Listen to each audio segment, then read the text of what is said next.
Good evening and welcome to the December 10th, 2019 Astoria Planning Commission. Could we have the roll call, please? Commissioner Womack. Here. Commissioner Moore. Here. Commissioner Fitzpatrick. Here. Commissioner Cameron Lighthick. Here. Commissioner Corcoran. Here. Commissioner Price.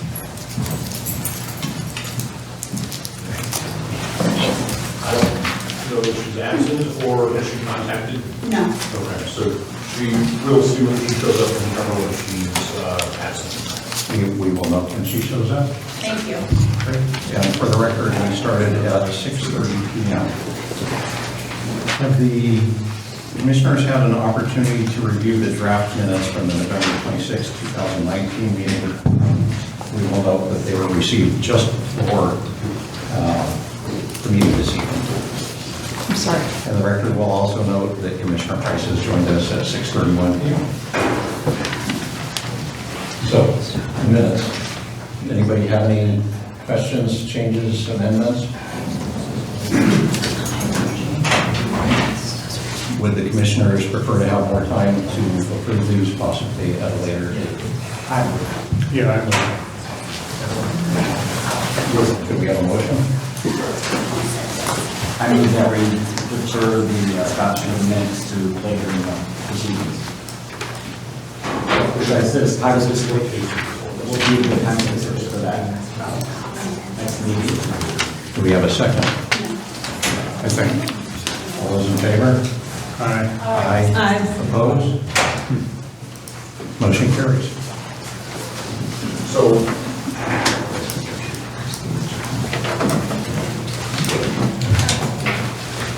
what I will need to note is that the city council agenda item that this deals with is an amendment.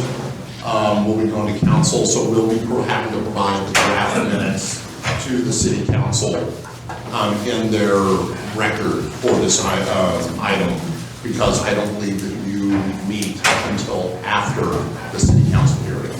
Okay, so hopefully we will be able to have them read during one of our recesses, and then we will approve them. That is an option. It's not required that they be adopted. It's good practice. We tried to get them turned around as soon as we could. You know, it's not mandatory that that they be in final draft. But this item is going to be going to the city council at their January 6th meeting. Great. But it's, Sheriff Fitzpatrick, it's not mandatory that, you know, you suspend the meeting. I think there are other things that are maybe a little bit more pressing. Okay, thank you for sitting in at trustees. Okay, the Planning Commission will hold a special work session tonight with a presentation by City Planner Barbara Fryer. Public testimony is not necessarily taken during a work session, but once an application for review has been submitted, it appears that there are people in the audience that would like to speak to the different issues tonight, and I do have the option of allowing that, so I'm going to, but I will ask that anyone speaking limit their comments to 3 minutes.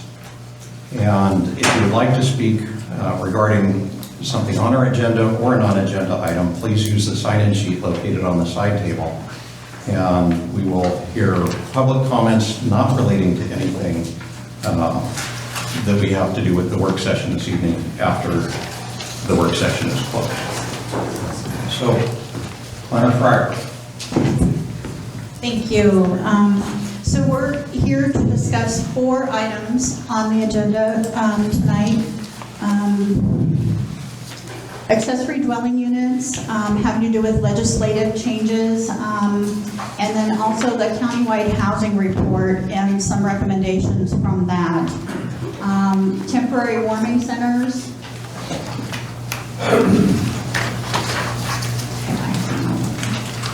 Sorry.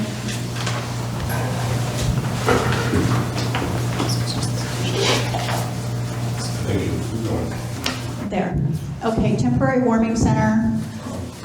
This one's not working. Small cell wireless and Columbarium in Astoria. So the housing amendment there's a delay. So I think we need to focus on, this is not working at all.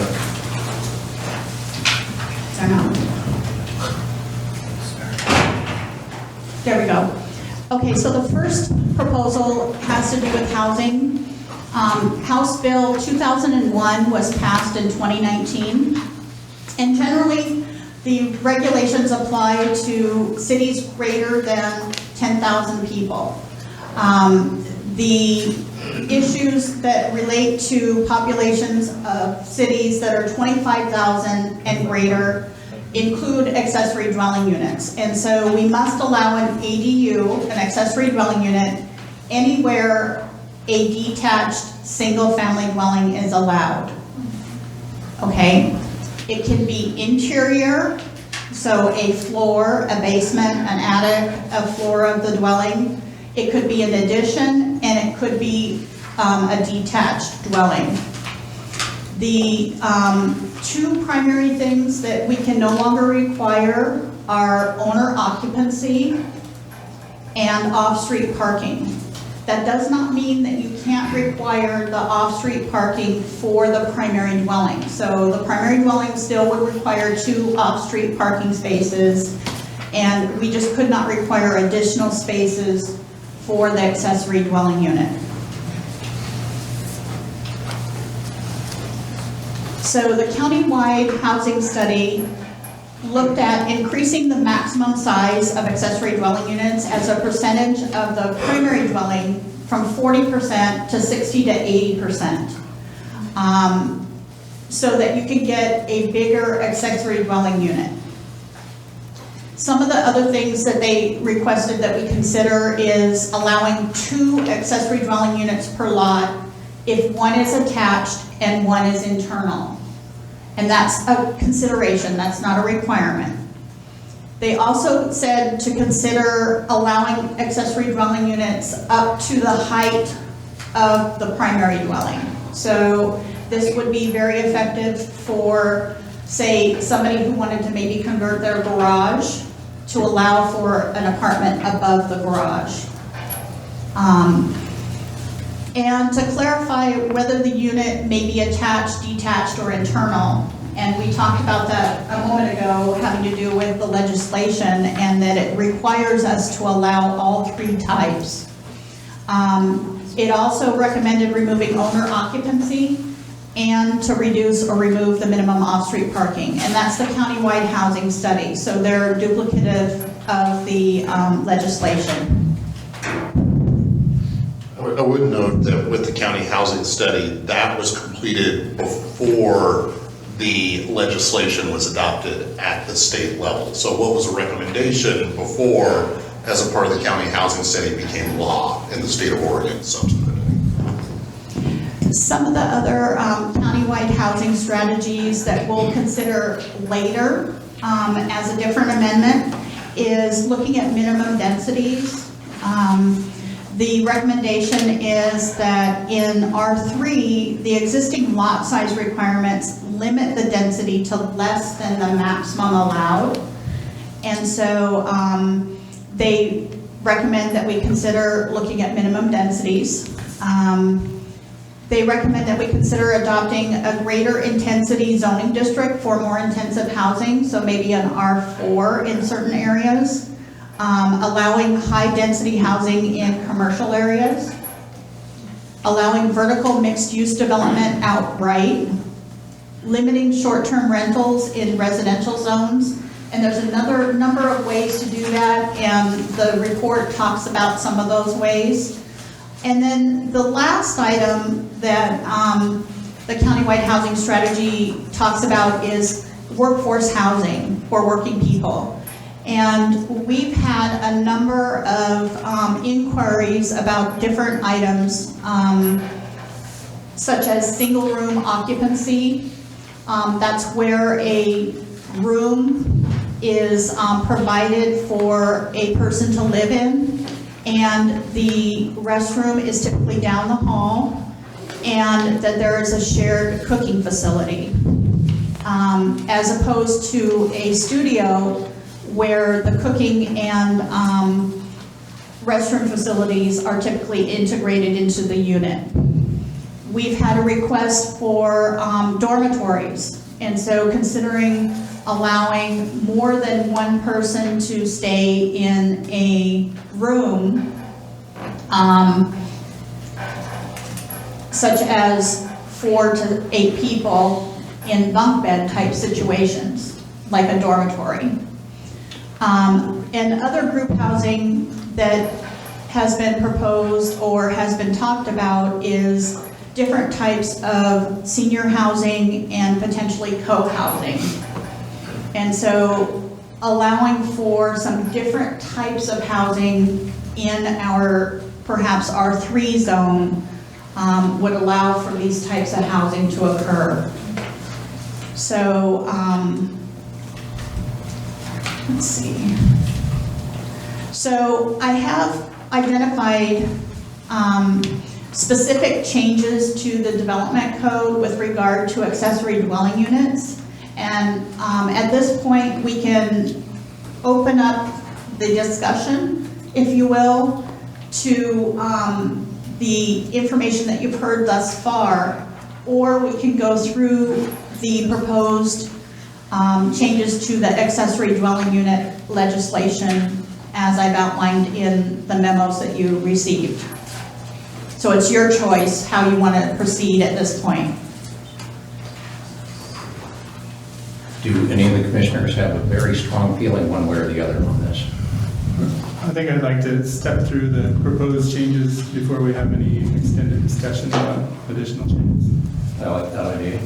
Okay, so the 4 articles that are proposed to be changed include Article 2, the use zones. Oops. There we go. The use zones, to add an ADU as a permitted outright use in the R1, CR, and AHMP. And then in the institutional zone, ADUs as permitted within a single-family dwelling on a lot where such use existed as of January 1st, 1990. Add the ADU as a permitted use in the A3 zone where the single-family dwelling existed prior to October 1st, 2002, eliminating the minimum lot sizes for accessory dwelling units in R2, R3, and CR zones.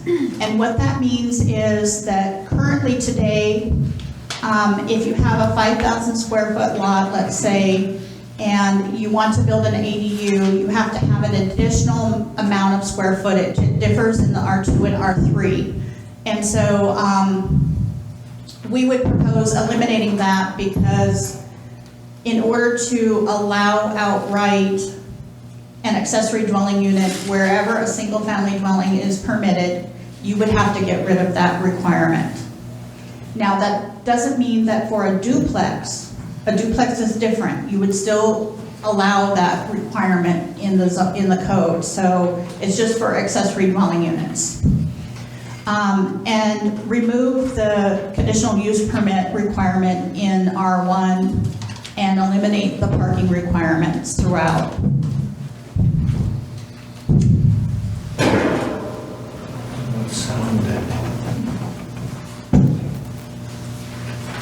So in Article 3, having to do with accessory dwelling units, 3.020, we would modify the definition of primary dwelling if you wanted to keep the requirement of a primary dwelling. We would eliminate the conditional use requirement, owner occupancy, lot size, off-street parking requirements, and because we're eliminating the owner occupancy and off-street parking, we would eliminate the expiration of the conditional use permit.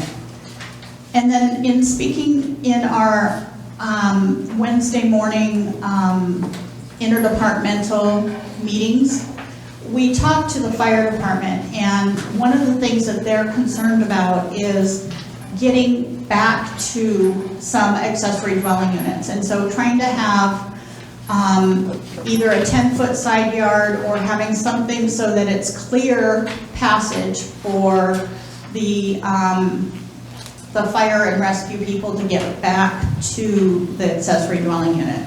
We don't want to narrow too much, the width of the access way in an emergency. Ms. Breyer, Yes. will the state allow us to require a 10-foot side yard emergency access? They will allow us to do, have design issues addressed, and this is a design issue that I think we could address.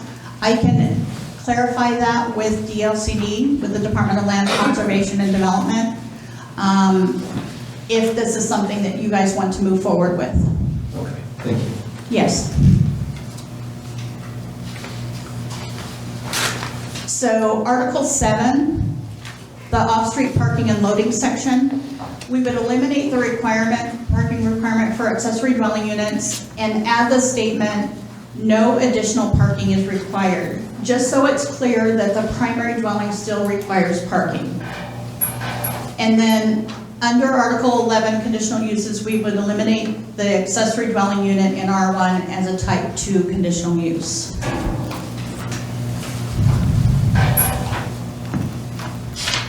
So additional considerations that you might think about is eliminate the minimum size of the primary dwelling unit. In the proposal that I had before you, it did eliminate the minimum lot size for a primary dwelling unit, as currently today it's 1,400 square feet. And the proposal that I had would eliminate that. Adding a detached ADU to creation of the unit section, or we could use the DLCD guidance definition. And that's in the document that you received by email that looks like this one. And so that guidance begins, it's in their model code, and it begins on page 5 of that document. They also recommend adding information on whether manufactured homes, mobile homes, prefabricated homes, modular homes, and shipping containers would be allowed as an accessory dwelling unit. For new construction adjacent to a historic landmark, that would go to the Historic Landmarks Commission. But our code does not allow a manufactured home, modular home, prefabricated home that is smaller than 1,000 square feet.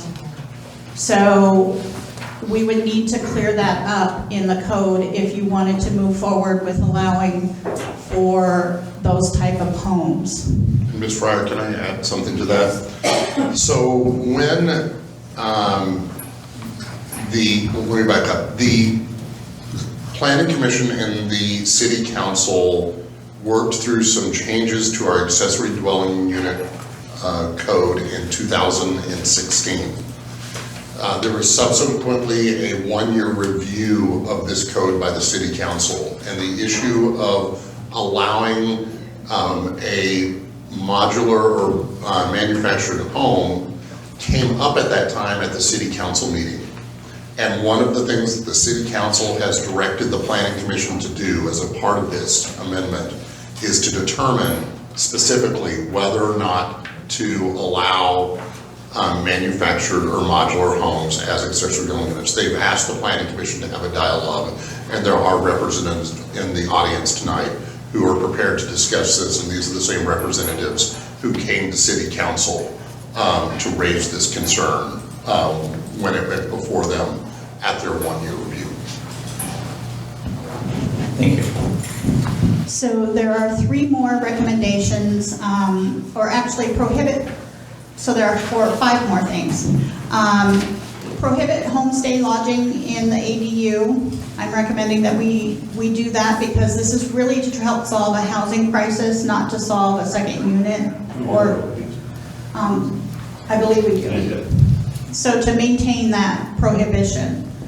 And then there is a section in the engineering code that says any dwelling unit could require additional half-street improvements. And so, in talking with the engineering department, we might need to look at clarifying that an ADU does not trigger additional transportation requirements. And so I can, if that's something that you guys are interested in, I can continue working with engineering to make sure that happens. And then modifying the maximum lot coverage per DLCD guidance. So what that means is that section having to do with lot coverage. So our current code requires that no more than 40% of the lot be covered in dwelling or in building. This would potentially change it to maybe 50% lot coverage.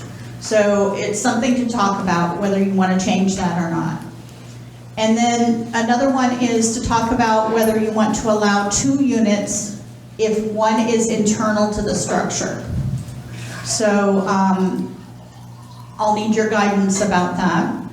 And then the last one is if the accessory dwelling is internal to the structure, there's no exterior changes, it's internal to the structure, is it possible to allow for a greater square footage so that somebody could potentially use maybe a whole floor of their home or a basement of their home as that internal ADU, instead of saying it's a max only for the internal ones, instead of having a maximum of, say, 800 square feet. So I think that's all the things that we really, that's it for, so what I'd like from you folks is to have a discussion about these different items, and then I could write the code amendments and then either come back to you on January 28th so that you could look at them one more time, or go ahead and package them with the other 3 amendments that are here tonight in a DLCD notice in February. And then you would hear it in March. You would see the whole new code in March. So it's either coming back to you with a developed code in January on your 28th meeting, based on your comments tonight and the comments from the audience, if you allow that testimony, and then coming back to you with that. I'd like to be able to provide a little bit more context for the Planning Commission in terms of where the legislature is headed on a lot of these things. One issue that the city of Astoria is not having to deal with at this point in time is a provision for cities over 10,000 people in size. We are at the cusp. However, for cities over 10,000 people in size, there are additional requirements which the state legislature has put on communities dealing with housing development. One of the things that would be triggered if we went over 10,000 in size is if we would no longer be able to have single-family residential solely zoned districts. We would have to allow duplexes as permitted uses in those zones as well.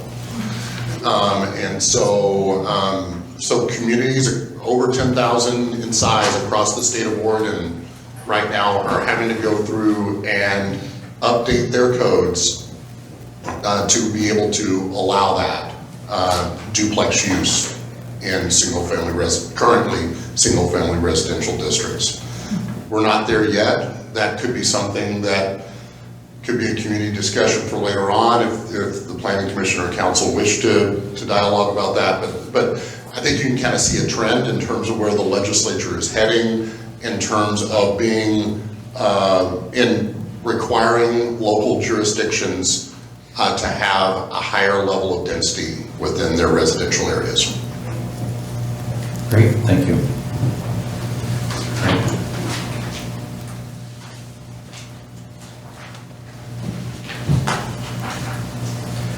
Okay, are there any persons in the audience that would like to speak regarding the ADUs, any of the topics that have been brought up here? If so, please step to the lectern, state your name, and give your address for the record, and then please limit your comments to 3 minutes. Do we have a timer this evening? Sure. Thank you. I'll be quick. My name's Cheryl Matson. I'm a homeowner at 5450 Old Highway 30 out by Tongue Point. I have no neighbors. I'm looking, or I was looking, and still looking to put an ADU on my property, but I picked up a manufactured home that 2 years ago, I'm probably one of the ones that Brett talked about, is I got excited when you guys passed the law that we could put on an ADU on our property. So I went out and purchased a manufactured home, 450 square feet. It comes from McMinnville, and they can deliver it to my property, but it comes in on wheels. Even though it will come in on wheels, and they'll place it, and it'll have a deck around it, and it'll be wrapped, and it'll be permanent on a platform. They then considered it, if it wasn't a manufactured home, it would be a tiny home, and tiny homes couldn't come in on wheels. So I'm kind of in that cusp of trying to get this law passed where I could have an accessory dwelling unit, and originally it was for my father-in-law, and it's now been 2 years and he has since passed away. But I have 13 stairs in my home, and as I age up, I'm hoping that this will eventually be my little mother-in-law suite. So it's kind of like Cheryl's she shed, but only I need it to be a little bit of an income property until I get to that point. But it has a little kitchenette in it. It has a bedroom on one end, and it comes fully set up. I can have it the same as my siding. I got bigger windows. I got upgraded. It has the HUD housing. I just need a seal of approval from you guys is what I'm waiting for right now. Thank you. That's my, does anybody want this to see that? And then it'll show this where it is. Anybody else like to address us regarding ADUs this evening? Just ADUs? Just ADUs? Just ADUs. Well, and housing, right? Yes. That's what I was wondering. On housing in general? Yes. Okay, thank you. Sorry, Kevin. Thank you, Chair. So good evening, Kevin Leahy, 1759 5th Street, Astoria. I'm here representing CEDAR. I'm the director of CEDAR and the Classic Community College Small Business Development Center. And I have brought copies for the commission members this evening, if you've not seen it, of the housing study results from the employer standpoint about the feedback that we've been given from our employers here in Clatsop County. Our CEDAR board meeting in September, we addressed housing as the single topic. City manager Estes sits on the CEDAR board, and we have representatives from each of the cities, the county, the private sector as part of that. What I have tonight is we've addressed the fact that we need to continue to be the voice of the business community in our organization. And I have here, I'll pass it out to each of you. I have this delivered to the city councilors. Thank you, Chris. Yeah. This is just a recap of, not just a recap, this is a recap from 19 key employers here in Clatsop County about what the lack of affordable and workforce and marketplace housing has meant for their business. I just want to draw attention to a couple of the employers here. This is in alphabetical order. And I have, for example, Columbarium Memorial Hospital. Zach Schmidt serves on our board. Has the housing shortage impacted your business? Yes. Affordable housing has prevented qualified caregivers from being able to retain or get a job at CMH. Many of our employees struggle with finding affordable housing due to lack of inventory or just sky-high rent. What are the top, and I'm not going to read everything line by line. What are the top 2 recommendations? Refrain from legislation or economic factors driving high housing costs. Identify low-cost strategies to fund and enable affordable housing. Happily welcome and take serious feedback from community members. Also draw attention here to England Marine Supply from Kurt England. Again, I'm talking quickly. I don't want to take up too much of your time here.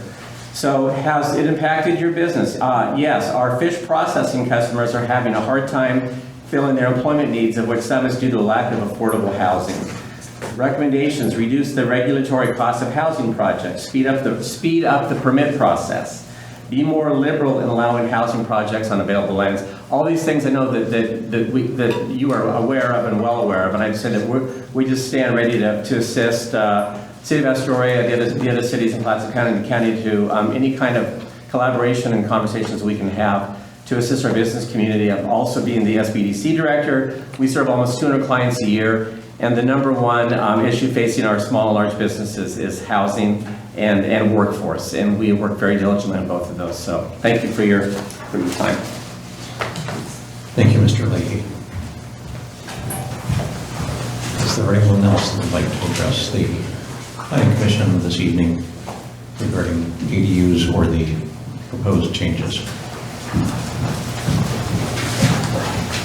Hi there, my name is Jen Munson. I live at 864 8th Street. I just wanted to register my support for the notion of ADUs, specifically as it pertains to tiny homes. And this is homes typically under 100 square feet. I'm a working professional, such that it is I work for the Department of Human Services, and my wife works for OHSU in pediatric scheduling. We can hardly afford housing as it is. We are currently renters, and in fact, my wife had to take on a second job at Astoria Co-op. So unfortunately, she can't be here tonight. But we're interested in creative solutions, and tiny homes can be built to meet a historical aesthetic as well as a safety aesthetic. And parking, well, we're happy to be flexible. As a tiny home may be all we can look forward to as far as housing security goes. So we're here to learn. I'm here to learn. She's here in spirit. What are our options? We aim to live within our means. And a tiny home, again, is what we can afford. And we're making this request not just for ourselves, but for those who maybe can't make it here tonight due to various circumstances, folks in our community that also face housing insecurity. Thank you for considering this really important issue, and I really appreciate your time. Thank you. Chair Fitzpatrick, can I provide maybe a little context to the whole tiny home issue? I'm sorry. Can I provide a little bit of context to the tiny home issue as it relates to accessory dwelling units? Yes. So when the code amendment came forward in 2016 with regards to accessory dwelling units, there was quite a bit of discussion and dialogue about should tiny homes be allowed as accessory dwelling units. In the end, it was determined that tiny homes would not be permitted as accessory dwelling units in the city of Astoria. And that's how our code currently reads. So that the issue being brought forward would be considered a reconsideration of what was discussed back in 2016.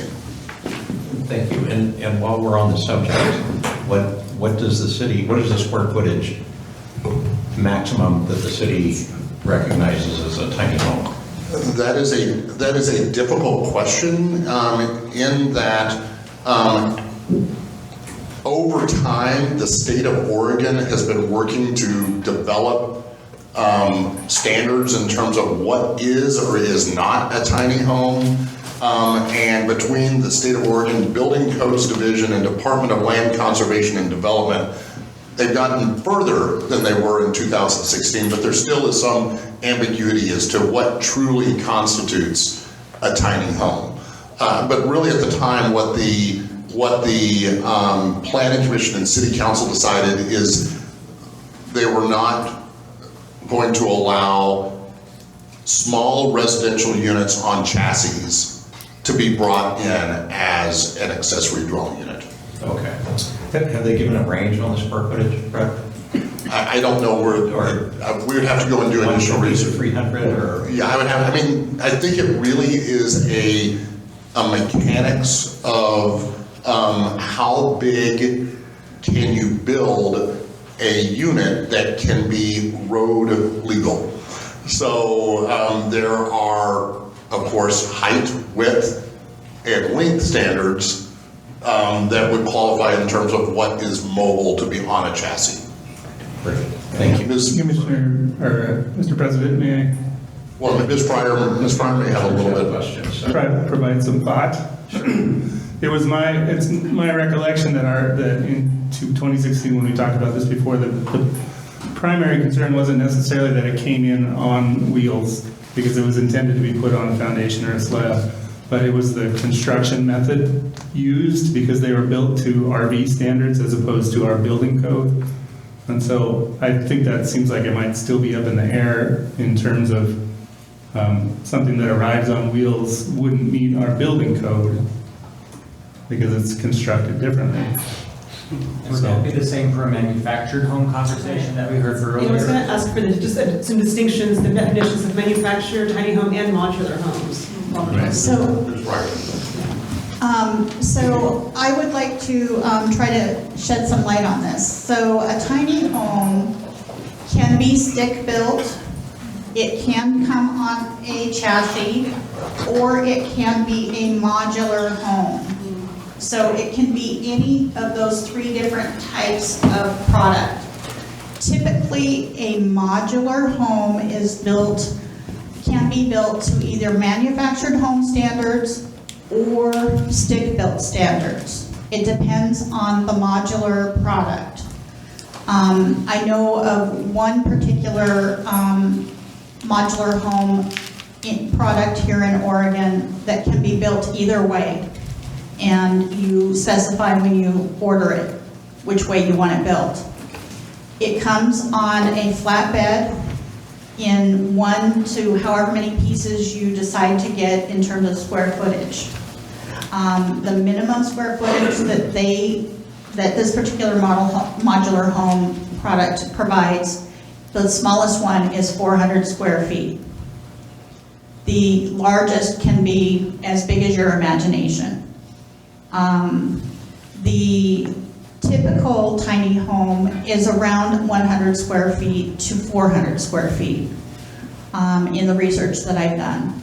A manufactured home can be any size as well. It's just built to not the building code standard, but the manufactured home standard.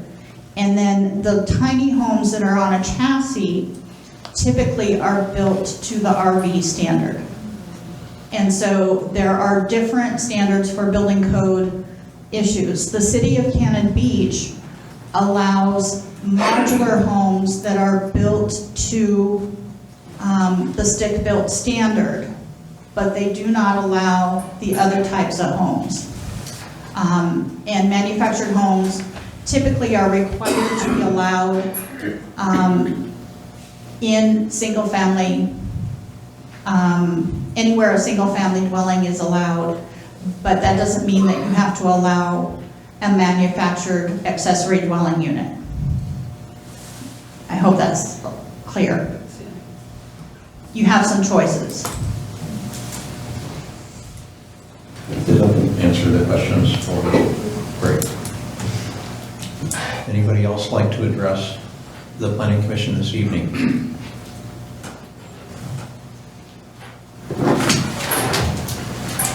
I have a topic that's kind of tangentially related to what housing issues. Is it related to what we have Not the discussed? ADU part, Okay, no. then we could save that for Okay. public comment at the end. Yeah. Thank you. Can I just follow up with mine versus the mobile too? Sure, if you would Yeah, step up to the it's- microphone and then again state your name and address for the record. Okay. Cheryl Mattson, the manufacturer versus mobile versus tiny home issue. I think one of the things is tiny homes can be mobile. You can pull those down a freeway, where a manufactured home for certain, mine will not be towed. It will be left there, it will become a permanent structure. The difference is it saves me having it being built off-site and being brought in versus a contractor building it on-site. If I had a contractor building it on-site, it's going to cost me twice as much as a manufacturer building it off-site. And my understanding is there is a seal of approval that the city has that once I get that from you guys, we're good to go. So it's just making sure that the wheel differentiating type deal is where the problem's coming in, is my understanding. Great. Thank you. Thank you for the clarification, Ms. Madsen. Okay. So, Jennifer. So how would you like to go about going through some of these issues? Let's see.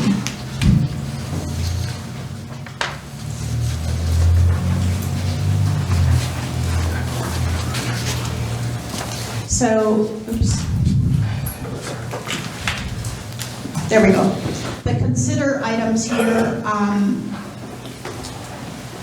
or no, those aren't the right ones, sorry. Well, yes, the last one about workforce housing. So you don't have any code before you tonight, but with regard to single-room occupancy type dwellings within, say, a historic building, is that something that you would be willing to consider as a permitted use maybe in the downtown, in C4, C3,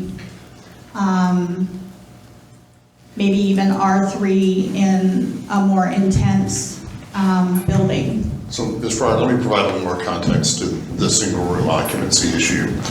For many years, the Norblad Hotel was a single-room occupancy hotel in our community, meaning that there were people that lived there on a longer period of time and had baths down the hall, and it was more of a residential hotel. Over time, the Norblad has transitioned more into hotel rooms, and I know within the last, about a year ago, there still were some single-room occupancy units in the center of the building where people resided in that building with a shared kitchen down the hall. I don't know whether those have been transitioned out or not, but I know that at least we have had those within the downtown historically in our community. So really kind of the question is do you wish to be able to move forward on having code amendments to better codify that use within certain areas? Thank you. Commissioners, who would like to start? Mr. Moore. Thank you, Mr. President.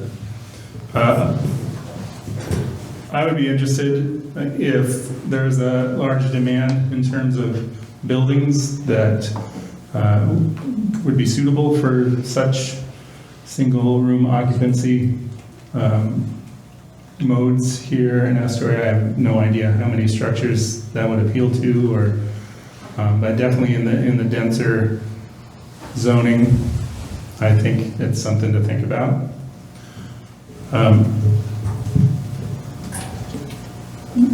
Would you like me to comment on the list of questions for the code amendments, the proposed code amendments? I like. And I would note for the Planning Commission's record, the items Ms. Fryer highlighted under consider, those are going to be she was highlighting that to provide context in terms of what was in the housing study. There's going to have to be another. Okay, so you don't want us saying we like this idea, let's explore that tonight? Or... Yeah, no, in terms of the consider bullets, that was to provide context. That is going to be a whole nother discussion later on down the line.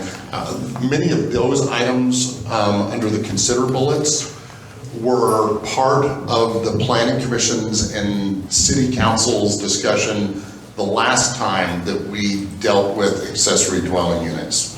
And I will tell you that it truly sidetracked. It is a wildly controversial issue within our community.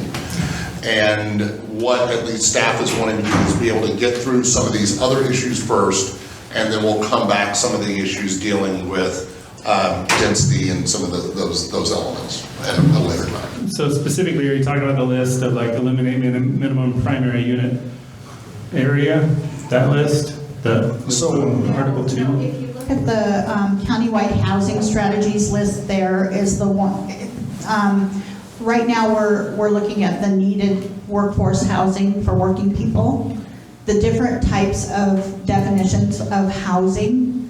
The very last 2 bullets is really what I kind of want to focus on right this second, and then we'll get to the other ADU questions, We'll backtrack to Yes. that, okay. if that's okay with you. Oh, sure. So yeah, I'm interested in pursuing that further in the dense areas, R3 and C. So, Commissioner Price?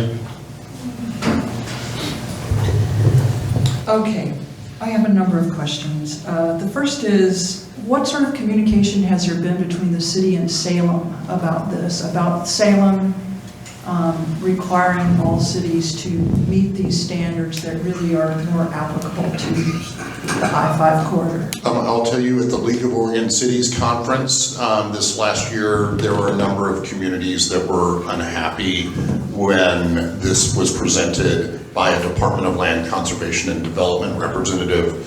The Department of Land Conservation and Development representative said, we are presenting what the elected officials to the state of Oregon have approved. Was Astoria part of that conversation? I will tell you that this was a housing issue discussion that came up and morphed and went through, in my opinion, pretty quickly, but it was, but with a lot of the discussion, it's not relevant to us as a community because we're not one of 10,000 people. I'll tell you, there are a lot of other communities that are, and I'll tell you, the population applicability range actually came down during the legislative session. Do you know whether our representatives voted in favor of these bills? I do not know the answer to that. Okay. So I will tell you that right now, staff is looking at, we have a law that has been passed, and we're now moving it forward saying, we have to do this, or else what happens is a state ordinance takes an effect automatically and trumps our code, regardless of what it says. I'm aware, but one can do these things under protest or not. And it's important to let the legislators know, what the local communities feel. But what is co-housing? Co-housing is an interesting concept where it's like a compound, if you will. So maybe 4 houses of different sizes, meeting different needs.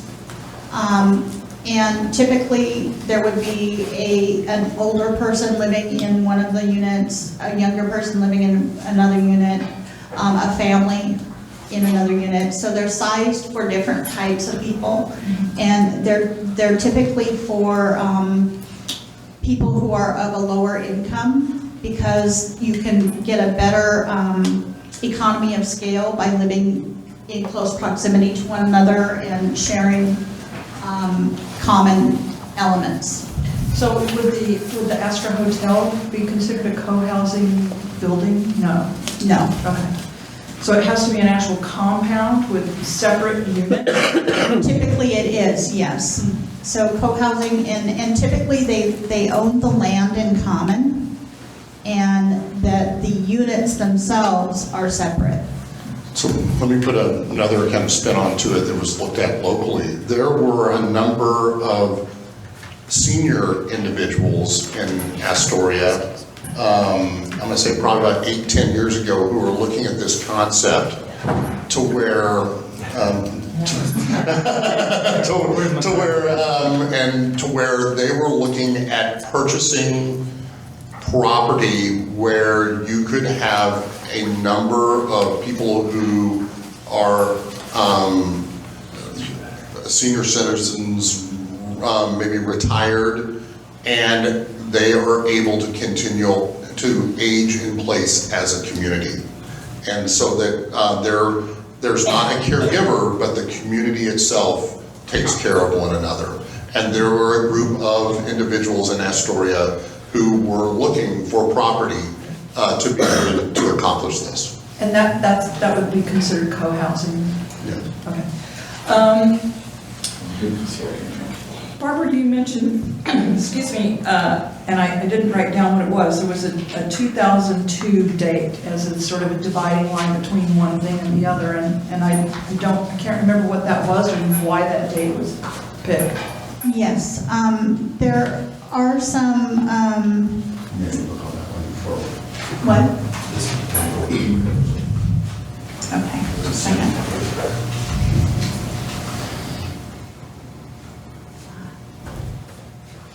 There we go. So the third and fourth bullet, so one of them is January 1st, 1990 in the institutional zone, and the other one is 2002 in the A3 zone.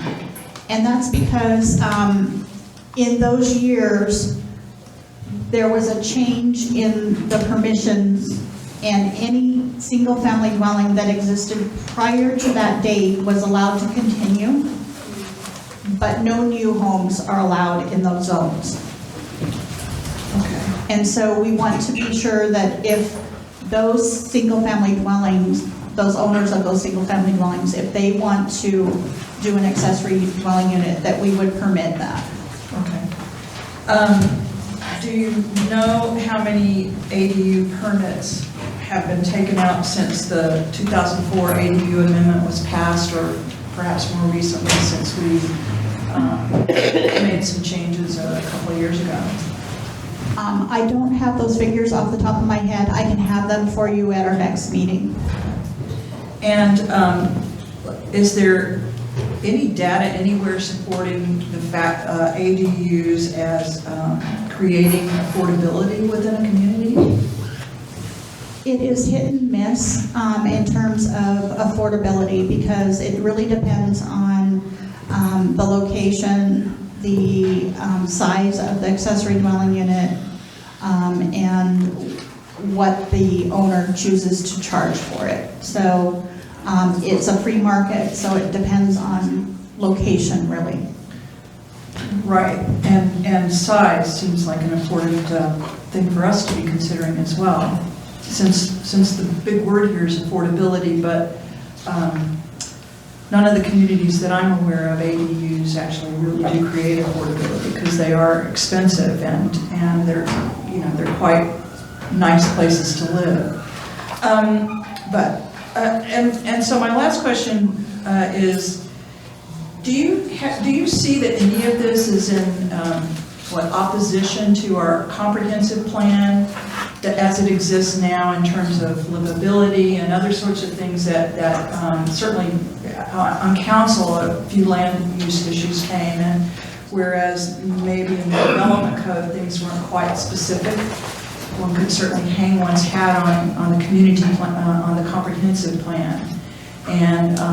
And without having done the sort of research I think that would require, I haven't done it, hadn't had a chance.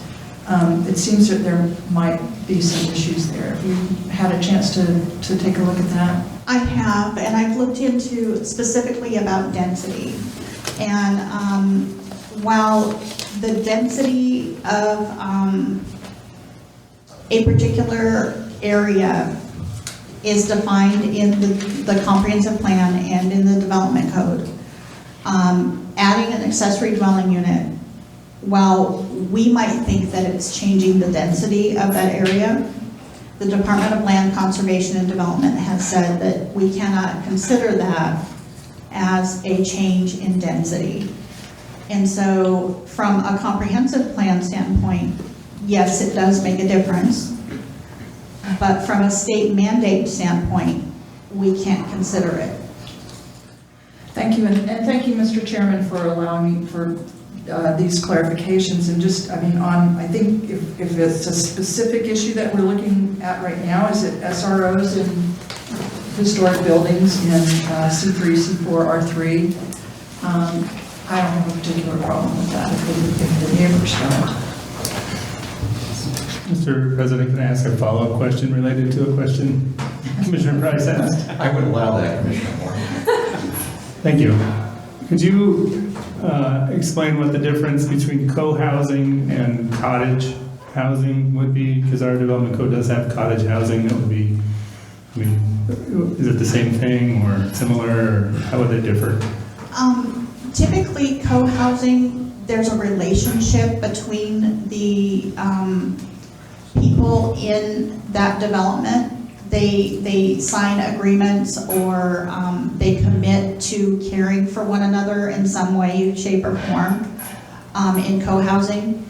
In a cottage development, it's each individual lot stands on its own. In a co-housing development, So in cottage, you wouldn't have 4 structures on one tax lot? They would all have their own tax lot? right, Well, and many times in co-housing, all of the units are owned in common by an overarching legal entity that people then belong to or buy into. With a cottage development, many times those cottages are condominiums, essentially. Right, it's like detached condos. Right, it's a detached condo where each So that's- structure is owned outright by one individual, and the grounds themselves are owned in common by the association of owners. Okay, thanks. And what is it that prohibits co-housing now in our code? I mean, I understand it's not explicitly permitted, but we typically don't allow for, say, 4 or more dwelling units on a particular piece of property unless it's in the R3. So it's a different type of concept because it's held in common ownership. And so it's a different animal. So it's just something that you might want to think about. and there would be desire to have it in an area of lower density where we wouldn't allow a fourplex normally. Is that right? Correct. Yeah. A lot of times also we are having to look at what the definition of a family is. And a family, our definition allows for a certain number of unrelated individuals, 5, to be included in one family. But 6 unrelated people all of a sudden does not become a family. And with a co-housing situation, you may have more than 6 on one lot.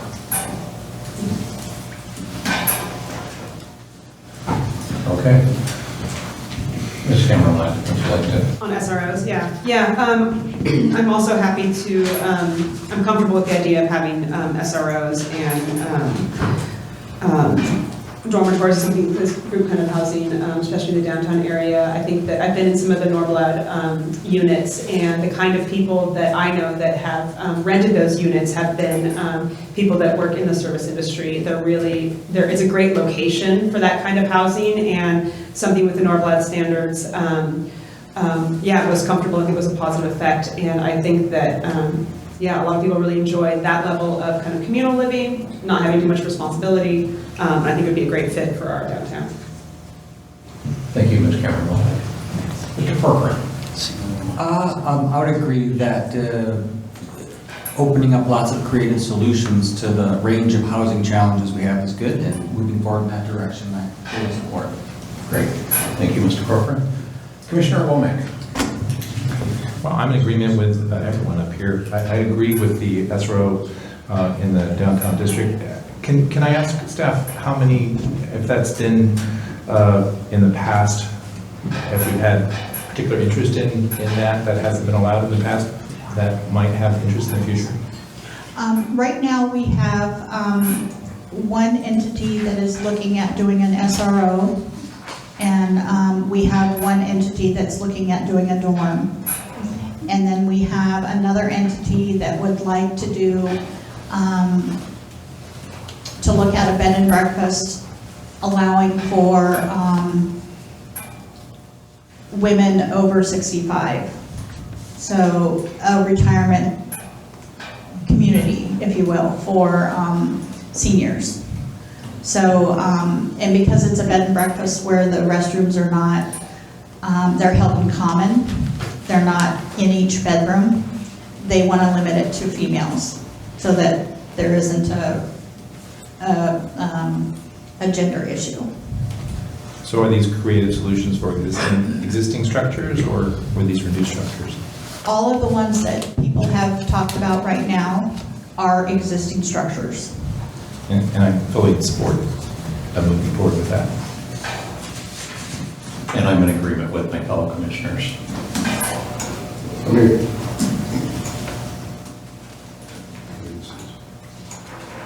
Sorry. So one of the things I think that Ms. Pryor was going to be asking, you know, was she kind of broke it down, really kind of focusing on the SRO question, and some of the commissioners went forward and started talking about some of the other creative issues, like she mentioned, dealing with dormitory types. Can we extrapolate that and say that the commission is willing to at least look and consider all of those various housing types as Ms. Pryor had mentioned? Because some of you focused just on as was asked, on the SRO issue, but some of you expanded further, and that was actually going to be a follow-up question, and if we can just get confirmation that was the case, then maybe that could help move things along. I've seen everyone nod their heads except for Commissioner Price, so. So again, just clarifying, we're talking about C3, C4, maybe R3, or yes, R3? R3 would be one that we'd be looking at as well. And dormitory, again, this is, well, I mean, helping hands, is that's not a dormitory? No, it would be really more intended for if there was, you know, someone who wanted to be able to provide a space to be able to house individuals who are working in the community, and provide it in a way that maybe there is a communal kitchen area where everyone dines together. They may have communal shower and restroom facilities, you know, divided by sex. So this is more like what has been being built out, enhanced Warrington for the. Perhaps, for the yes, city. that, yes. So, I had another question, what the heck was it? Are these outright uses, or are these conditional uses? That would be part of the discussion. What we're looking for is we could, if you're saying, hey, we want to look at this more, staff could come back and provide the commission with some recommendations, and the commission could say, hey, we like this is permitted, we like this is conditional, and move back and forth. We're just saying, how far do you want to go with all this? Because we are receiving inquiries, and because we're receiving inquiries, and it really is to address and deal with some of the housing crisis issues that we're seeing in our community, asking you, how would you like us to proceed on trying to be able to provide clarity? Have you heard from the Downtown Association?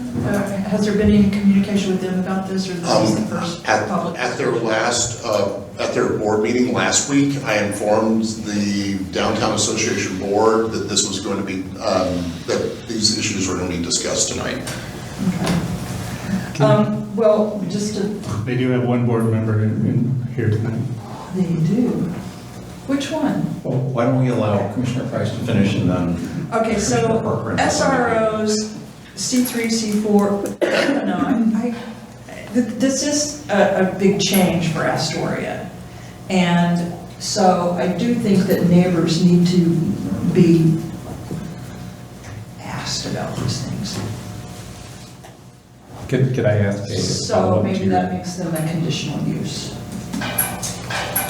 How does this speak to micro-housing, which I know is currently not allowed in the city as well, for a developer to come in and potentially do a project that would be a micro-housing? We would have a community floor, a community kitchen, community area where these small micro units would be allowed. Is that something we're going to be speaking to as well, or is that a secondary conversation?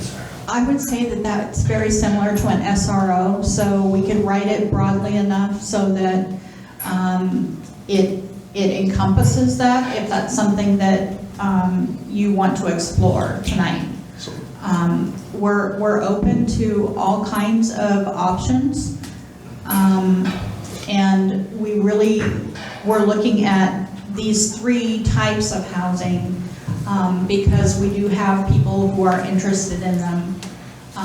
But we do want to be comprehensive enough so that if we do have somebody coming in the near future, that we can accommodate that. Sheriff Fitzpatrick, can I go back to Commissioner Price's question about conditional versus permitted use on some of these uses? So I'll tell you that those have been some of the dialogues that even staff has had. I mean, not even having made a decision yet, but one of the things we've looked at is it also a possible thing, if they are permitted, that there are development standards which are specified up front by the code, which says if it's permitted, here are some things that must be accomplished. So it sets an expectation right from the beginning. So that's another idea that's been toyed around with staff. We don't have a recommendation yet, but I think it's something that we would like to be able to bring to you in the future, if you're willing to consider this, to be able to look at the various scenarios that are used in different communities. Thank you. Thank you. Commissioner Portman. A couple questions. Again, supportive for all the reasons articulated earlier for the need for different kinds and solutions like described. I'm getting a little hung up though with the expectations. So I think I'll circle back to expectations and the distinction of construction type between tiny homes and the wheeled modular home. Is that still part of this conversation? Not at this point. We're kind of focused on the whole issue of, I'm going to call it a classification of group housing, which could include SROs, could include dormitories, could include some of these facilities like that is really kind of what we're trying to do. Then more narrowly then, I like how the last conversation ended about having set expectations, having it permissible with requirements and standards that would be commensurate with other living dwellings nearby and other appropriate considerations. Any other comments or questions for staff before we take a recess? All right, well, we will. Commissioner Cameron. Go ahead. So, Commissioner Fitzpatrick, can we say that I think we have some good direction on this issue, and then Ms. Fryer can then focus on more of the accessory dwelling unit issues after your recess. Great, thank you. It's 7:38, we are going to recess. We will be back at 7:43.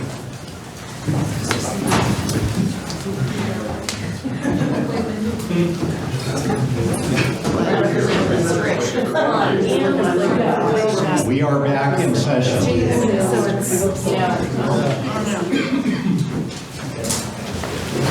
And for the record, it is 7:44 p.m. Next up, Minor Fryer. Thank you. So on your screen, there is the additional considerations for the accessory dwelling units above and beyond what was included in your packet. So the first one is potentially eliminating the minimum size of the primary dwelling unit. In the packet, I did eliminate the minimum size, but then I thought maybe you might not want that eliminated. So it is not mandated. It is recommended to eliminate the minimum size of the primary dwelling unit so that you can allow an accessory dwelling unit for any single family dwelling.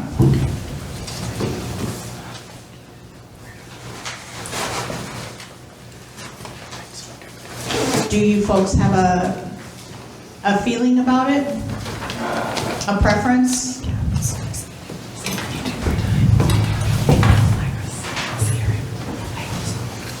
Commissioners, do we have any thoughts or comments on this? Doesn't appear that anyone feels strongly one way or the other. Oh, yeah, I was waiting for permission to speak, but yes, I certainly do. I would like to see the elimination of the minimum size of the primary unit as long as the, any accessory unit is tied, either limited in size or tied to the primary unit size, one way or another. So you couldn't build a 2,300 square foot ADU for a 400 square foot primary unit, if that makes sense. So the sizes are compatible. So as long as we eliminate, if we eliminate the primary size, then just make sure any accessory, detached accessory unit is some percentage of the primary unit. As long as we keep that in, then I'm fine. Okay. And we'll get to those percentages later on. Right.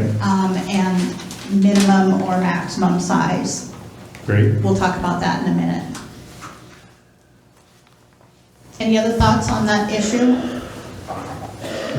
Does not appear so. Okay, how about detached ADUs?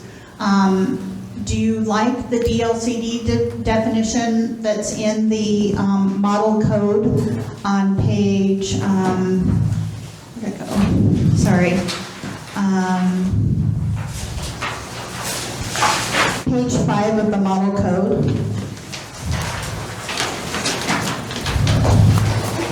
So it talks about the variety of housing types, or not housing types, but attached, detached, and the model code, the DLCD model code, it's the one with the picture on the front? Yes. Maybe 6 then, sorry.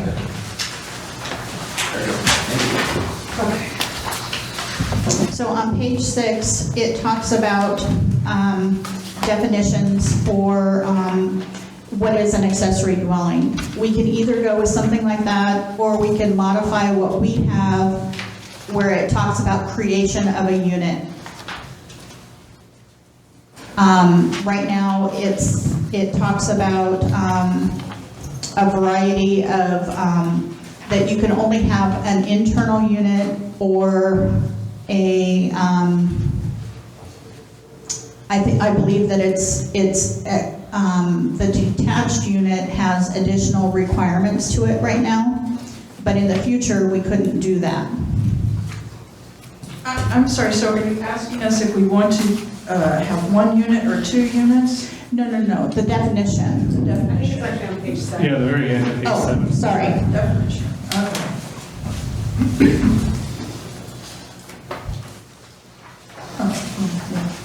I'm fine with that definition. Anyone else? I like it. It's all good. Okay. The next item is information on manufactured, modular, prefabricated, shipping containers, et cetera, type of housing. We can talk about minimum size, maybe as 100 square feet, 200 square feet, whatever your pleasure might be. Maximum size would be based on the percentage that we talk about later.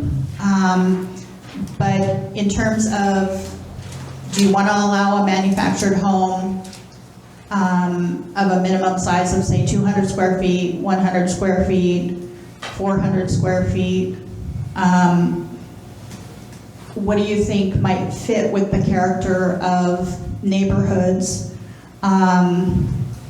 Same with modular. Modular can be the manufactured code or stick-built code. Prefabricated can be the same way. Shipping containers. They're doing some amazing things with shipping containers now. If it's not in a historic district, could it be allowed in Astoria? Is that something that you folks feel you're ready for? Or is that something that is not gonna fly here? So just kind of getting the feel for what type of manufactured modular prefab you might be willing to look at. Mr. Moore. Thank you. Having already formed strong opinions on all these, I'd be happy to go. I would support manufactured, modular, and prefabricated. I'm uncomfortable with RV standards, so arriving, putting an RV standard home. I'm still uncomfortable with that, but I'm certainly willing to have more conversations about that. But stick-built, manufactured or modular are fine with me. I don't have any concerns about minimum size. If you want to live in an 80 square foot modular home, good luck. Yeah, that's fine. It would be very tiny, but I'm not concerned about minimum size. I am concerned about maximum size as it relates to the primary unit, as I already stated. Commissioner Womack? 80 square feet is pretty small, Commissioner Warner. I agree with the limitations and size. I'm not sure what we should be considering for size limitations, meaning size small, large, or what the consideration would be for design of putting these. I do agree with having standards of stick-built design versus RV standards. Simply, otherwise we're from the longevity of whatever these homes are going to be. But what's the impetus of the size and square footage for putting that into the code? Well, you heard some testimony tonight of someone who is interested in a 100 square foot dwelling. You heard someone who has a 400 square foot manufactured home that they'd like to use as an accessory dwelling unit. So we don't currently have a minimum size. We just don't allow the park models here in Astoria. So, and we don't allow the manufactured home as an accessory dwelling unit. So it's do you want to allow the manufactured modular prefab? Sounds like you do, some of you do. And then it's just a matter of, do you want a minimum size at all? So, Cannon Beach requires at least 1,000 square feet for any of those types of homes. I'm not saying that that's what you might want to have, but do you want to consider a minimum size? so let me ask, and provide a little more context. One of the issues that came up with the application of using a park model manufactured home as an accessory dwelling unit is we have a prohibition of manufactured homes under, I believe it's 1,000 square feet already. And that was the intent on a single family lot. So when those provisions were put into place, as Ms. Fryer said earlier, the city by state law has to allow manufactured homes on single family lots. But the state said, cities, you can establish design guidelines.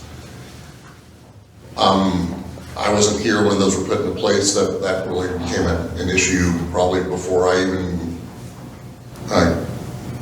became a planner in the state of Oregon. But one of the things that communities were trying to get away from was the older concept of what a manufactured home was, which is a skinny, long, narrow box. So for instance, we require all manufactured homes in the city on individual lots to be double wide so that they look more like a stick-built home. They have more of the form of a stick-built home. What we would need to do is if the Planning Commission wanted to allow for things like manufactured homes to be accessory dwelling units, we'd have to put some exceptions in the code which would allow smaller manufactured home park models to be used as ADUs, but maybe not on a single family lot by themselves. Can you tell us what a park model is? Park model is a I'm going to call it a smaller kind of square rectangular, like what was shown, where it has a different form than the older long, narrow manufactured home. As far as construction, are the permitted forms, the double wides, for example, to the stick-built design standards? No, so manufactured homes are a state of Oregon approved housing type.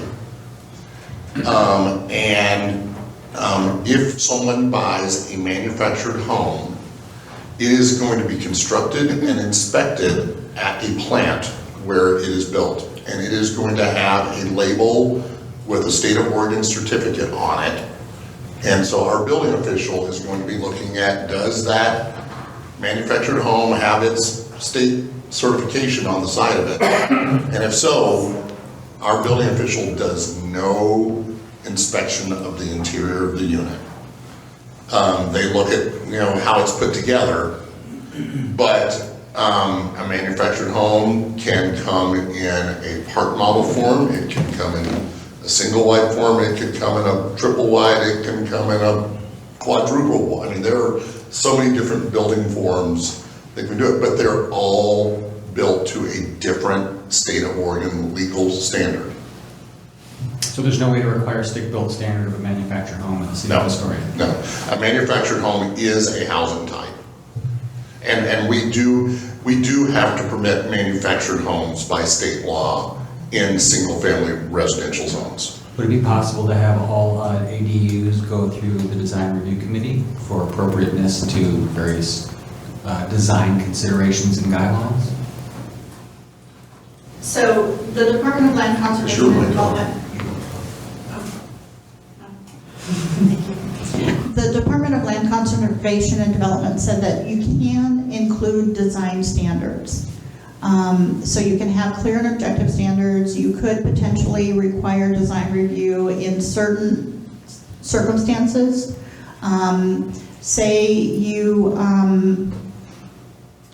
have a historic district or a historic home adjacent to this particular proposed accessory dwelling unit.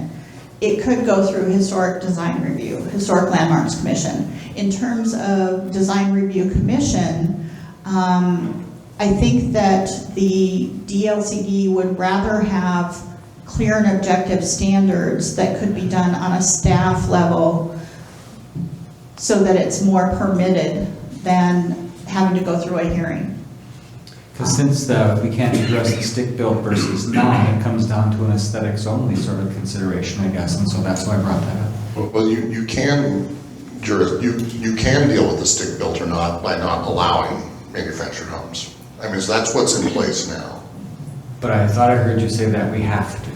You have to on, the state of Oregon says that for single-family residences, we can't say no to a manufactured home construction. The state of Oregon has not said we have to allow manufactured homes as accessory dwelling units. I see, thank you for that clarification. Commissioner Price. Thank you. Well, actually, I'm about to go visit a friend in Palm Springs who lives in a manufactured home, mobile home park, but you would never know it that. They all look beautiful and they're very different. They all have different facades, so they can be made quite nice. But so I don't really have a problem with manufactured homes. I certainly don't have a problem with modular homes. I'd like to have one myself, the ones that are built to stick-built. Tiny homes, I think that's a different situation. On the minimum, so I liked that you said we can have different standards for historic neighborhoods and districts than not. I'm a little on the fence about the minimum size. I would tend to say yes, like 150 square feet. But certainly not much bigger, because there is an equity problem with this whole issue, in that there are many, many people who who don't have room to put an ADU on, who might like to have the added income, don't have a dry enough or high enough basement, just can't do it. So you sort of leave it to people who live in neighborhoods who have much bigger yards and bigger basements and all of that, and so I'd like to include some equity in there somewhere. So I would like there to be a difference between historic neighborhoods and non-historic neighborhoods, and otherwise, I'm pretty much okay with most of it. Commissioner Corcoran. Shipping containers is sort of the out of the norm. Might that trigger, again, a design review for something as unusual? Although it'd be interesting to ban shipping containers in the industrial area. So as far as shipping containers being a unique thing, could they trigger a design review? We could talk to DLCD to see if we could require that. I imagine that it would be allowed because it is such a unique product. The modular, prefab, and manufactured are a different type product. The shipping container requires a lot more design and structural consideration to create that unit. So I can see how we can make the argument with DLCD, and I'd be willing to do that if that's what you... Of all the options that could go wrong, it seems like the shipping container one might be one of them. Earlier in your presentation, you asked a question about a number of ADUs like per single-family house, and so if someone could have an ADU within their current structure, but then there's the option of could they also add an external structure for a second ADU on that property? Correct, I did ask that question. Correct, and that seems like too much, I guess. Maybe our housing issue is a concern. Maybe that would be the next phase to look at something with that much intensity, with consideration to neighbors, just in the number of cars and whatnot that would do. That's all. Thank you, Commissioner Corcoran. Commissioner Cameron-Laddick. Yeah, I think it looks like we're pretty much in agreement about these types of homes. My only, kind of automatic consideration with manufactured homes is aesthetic, and it seems like there's enough variety in what they produce now, and that we can, I'm confident that we can come up with some design standards that make them, look right for our town. And yeah, I'm glad that it seems feasible to create a way to make shipping containers possible, but not as kind of automatic and as easy to do as the rest of them. Because I think also it can be a really interesting idea, might look really great in certain parts of our town, but is kind of really another step beyond the other kind of structures that we're talking about. And I don't have any concerns about minimum sizes. I think that like the minimum size that someone considers they'd be willing to live in is going to be fine.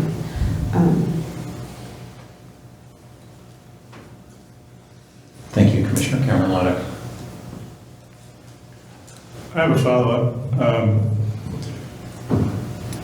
I don't think design review is necessary for ADUs, except for historic properties, where historic landmarks would already have jurisdiction over a building constructed, and for a neighborhood that doesn't have design review, I don't think it's necessary. Would you have a design review for an ADU for a house that doesn't have a design review? That seems silly. So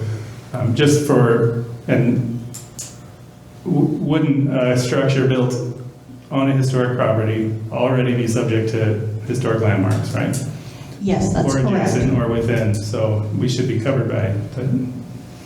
That's correct. However, for shipping containers, I heard that you'd like to, if you permit them at all, you'd like to consider only if you could go through some design process. Is that correct? I wasn't interested in shipping containers, so I didn't. You don't want shipping that wasn't containers for at me. all? Commissioner Womack. I'm also not specifically keen on shipping containers at this point. I do have a question from the design standpoint, just for clarification. So if I wanted to put a shed in my backyard, 400 square feet, I could go get a modular 400 square foot shed from Home Depot, stick it in my backyard, and do that. I understand there's no specific design because I'm not living in it. Correct? So we're just trying to speak to the aesthetics. That is incorrect. Is it, so I can't do that? I can't Well, put so a temporary structure, I'm saying. There is no such thing as temporary structure under our code. Okay, well. So if your property is historic and you go to Home Depot, you still have to go to Historic Landmarks Commission to get design review approval.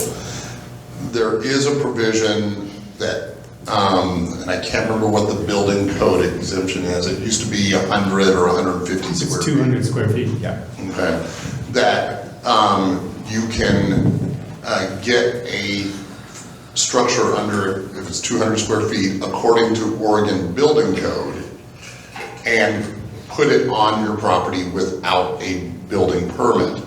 However, you must also at the same time meet building setbacks, lot coverage requirements, and all other zoning provisions of the code. So many times people do go, and they're like, oh, I don't need a building permit. They go buy a 150 square foot tough shed.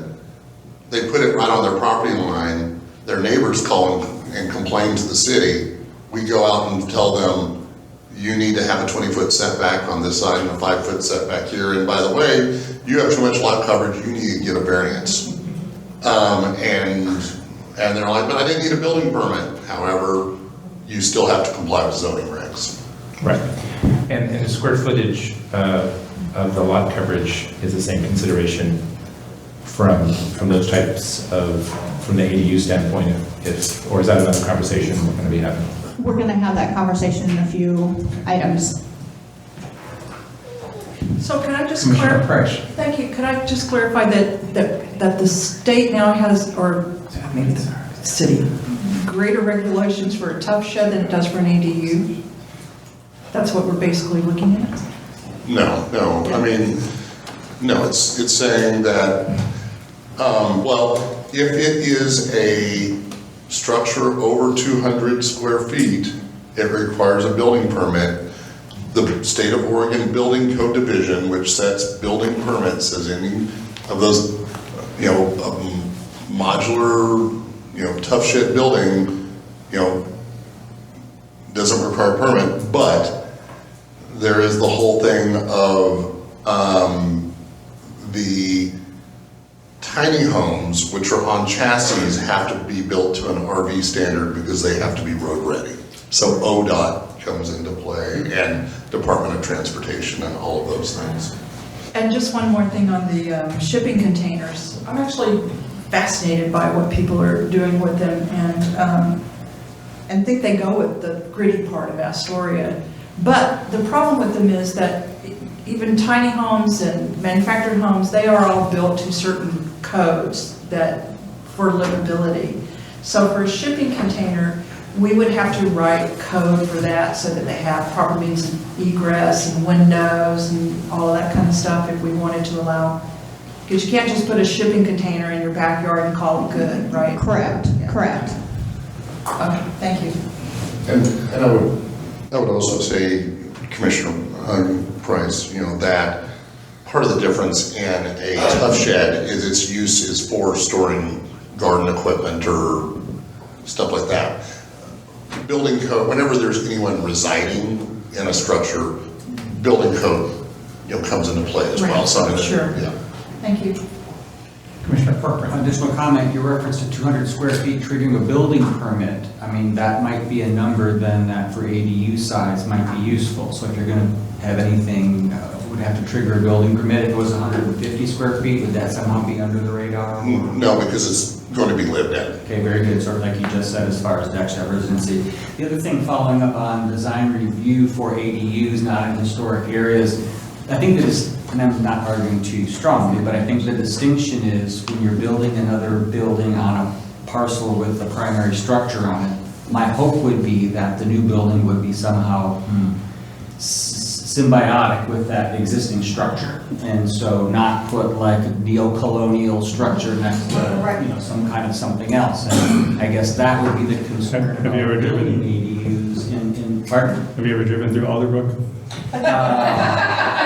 And so I guess trying to keep with the code, spirit of the code to make that be better. So anyway, I guess that's all I have to say. Yeah, and we already have design standards for HLC. I think, Ms. Breyer, you want to talk, I mean, what outside of HLC, what is permissible by But DLC. permissible within the city, and I'm saying appropriate to the existing structure.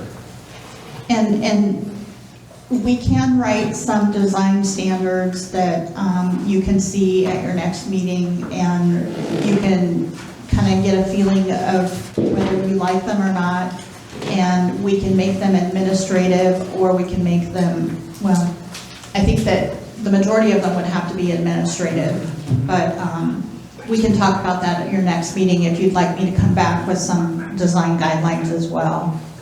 I would like that. I would feel more comfortable with some guidelines or standards, or design guidelines or standards for manufactured homes, regardless of where they're being placed. And I'm not comfortable with shipping containers at this point. I liked the way that you phrased that. And I would also comment, for those in the audience who may have heard certain questions asked more than once, it's, I've been in the housing industry for almost 40 years, and these are things that for 30-something years we tried to get approved, and the states and local entities were adamantly against, and made it clear that those sorts of things would never happen. And now we're here, again, I'm trying to wrap my head around the fact that the state is telling us that we have to allow something that they have, throughout my career and before, said absolutely not ever. So we're trying to get used to some of the ideas that are being put upon us here. Okay, so the next item is, we currently prohibit homestay lodging in ADUs. Do you want to continue that? I see general nods, yes. I think we're all in So, favor yes. of Okay, what about, would you like me to continue to explore the idea of not triggering additional transportation requirements for an ADU? As that appears to be a mandate, I think we should. Okay. And that means parking? No, that means, like, if you are the way the code is written now, any dwelling unit above a certain number would trigger a wider half-street improvement. One of the things in talking with engineering is they would like to say that they would like to continue to have some oversight, but not the trigger for a half-street improvement, but maybe a parking space where the street width is not wide enough for on-street parking and safe travel. So they would like the safety issue to continue.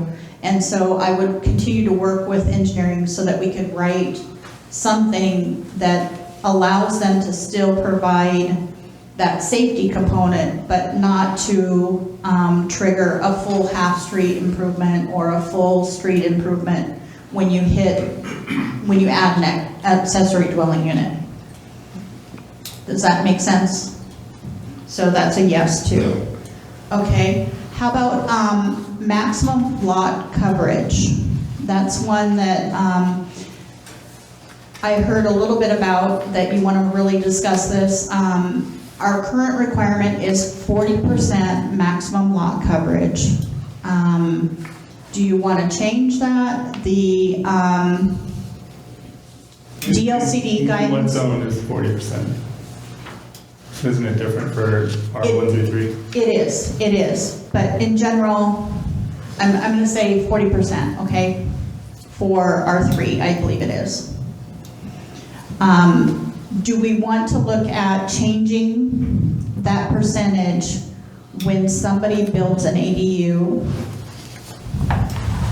I would be interested in seeing maybe a graphic of how that would Okay. work on a 50 by 100 lot. I can do that for your next meeting.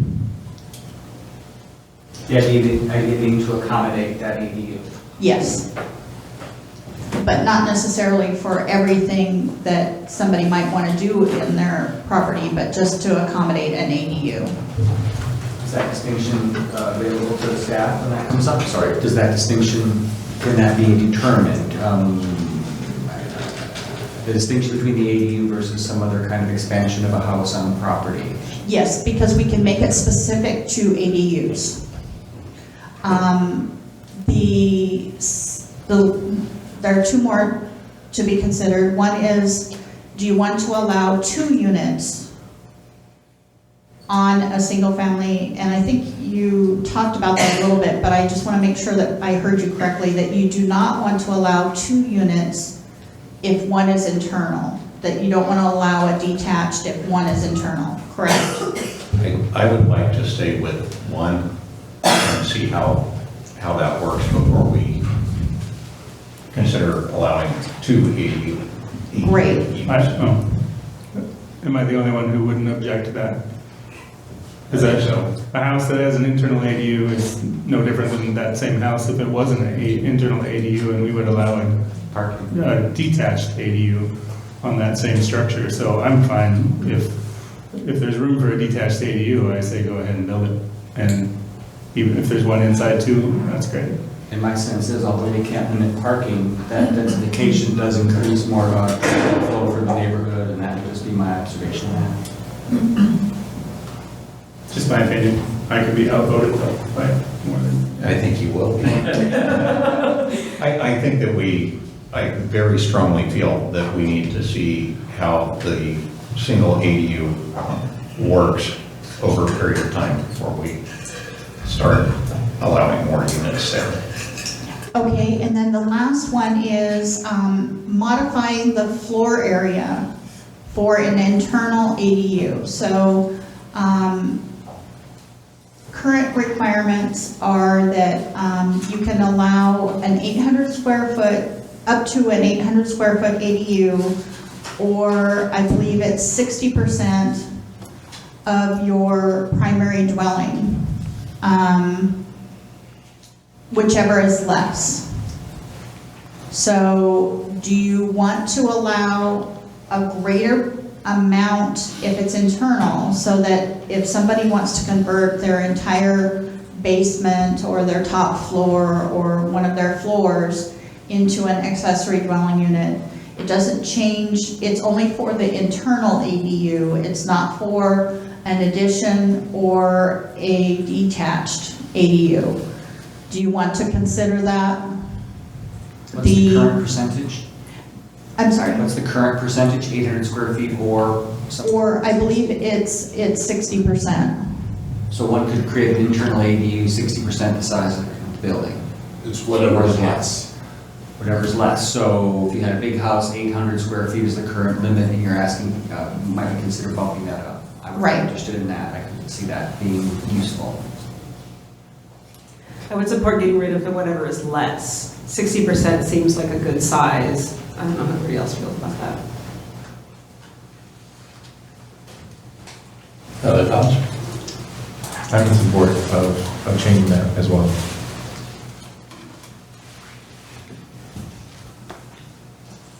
Okay, do you have any other thoughts on accessory dwelling units that we didn't cover?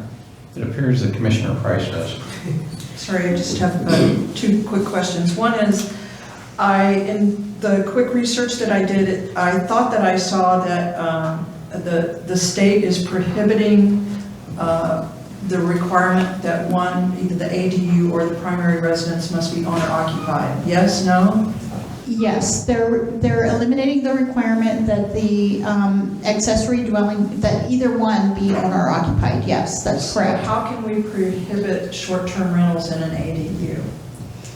We could include that in the short-term rental legislation, that an accessory dwelling unit may not be converted to a short-term rental. Which is And then just complementary to that is, as I recall the council discussion, you could have your house, build an ADU, you could live in the ADU and have the short-term rental be your house. Yes, no? Yes, but the thing is, we can't require, now, Someone could build an ADU and have both of those be rental units under current state law. I'm sorry, could you repeat that? Under current state law, a building owner could build an accessory dwelling unit and rent out both the main house and the accessory dwelling unit. That's mandated by state law now, But utilities have to be shared. But not Yes. for short term. but not for short term. Yeah, I think that's fine. That takes care of that's long-term housing. That's what we're concerned about. It doesn't have to be owner occupied. And one last thing. And I will tell you that the city council did grandfather, there are some detached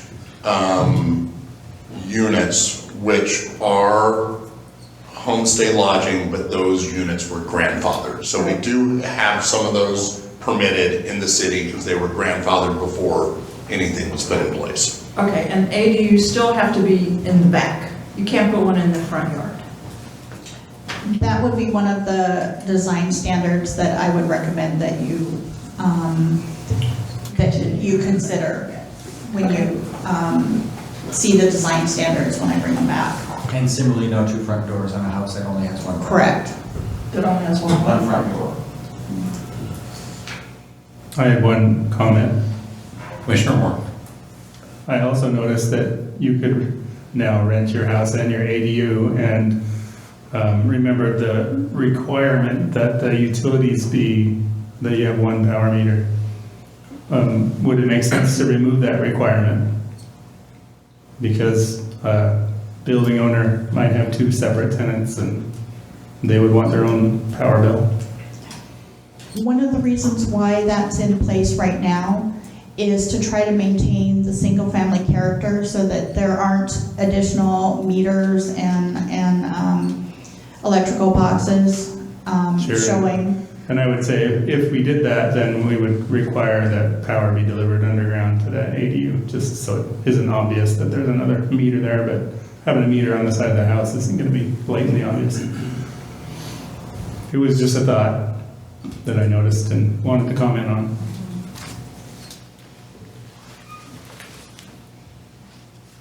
Other thoughts or comments?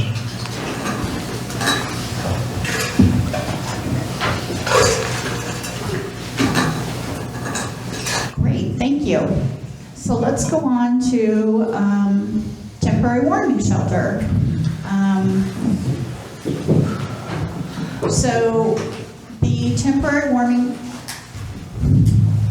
shelter includes changes to Article 1, proposing a new definition, and Article 2, I was at a disadvantage because I was trying to read somebody else's notes, and so if I got this part wrong, please help me understand what is correct. In terms of permitted outright use,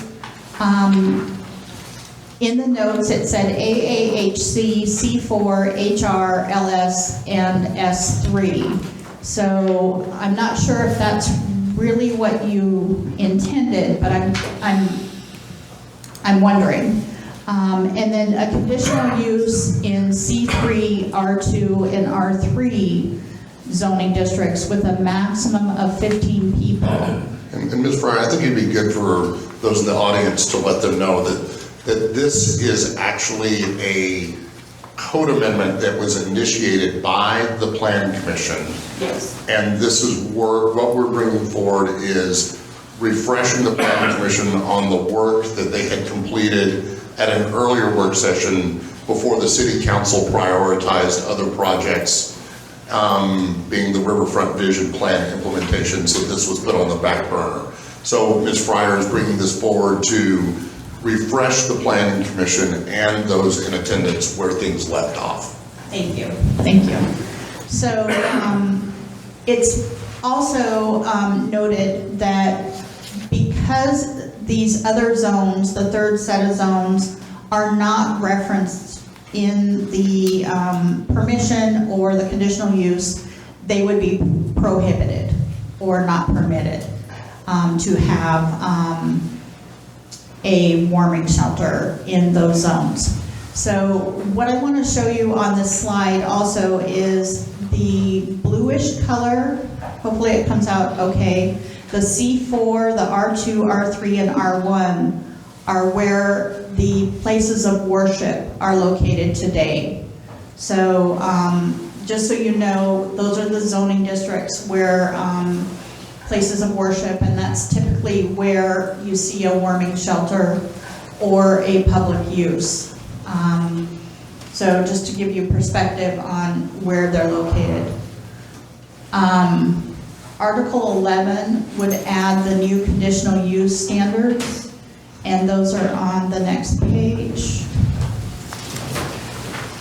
With a new section that has a purpose, the description, the requirement to operate a maximum of 90 days within a 12-month period and only from 7 p.m. to 8 a.m.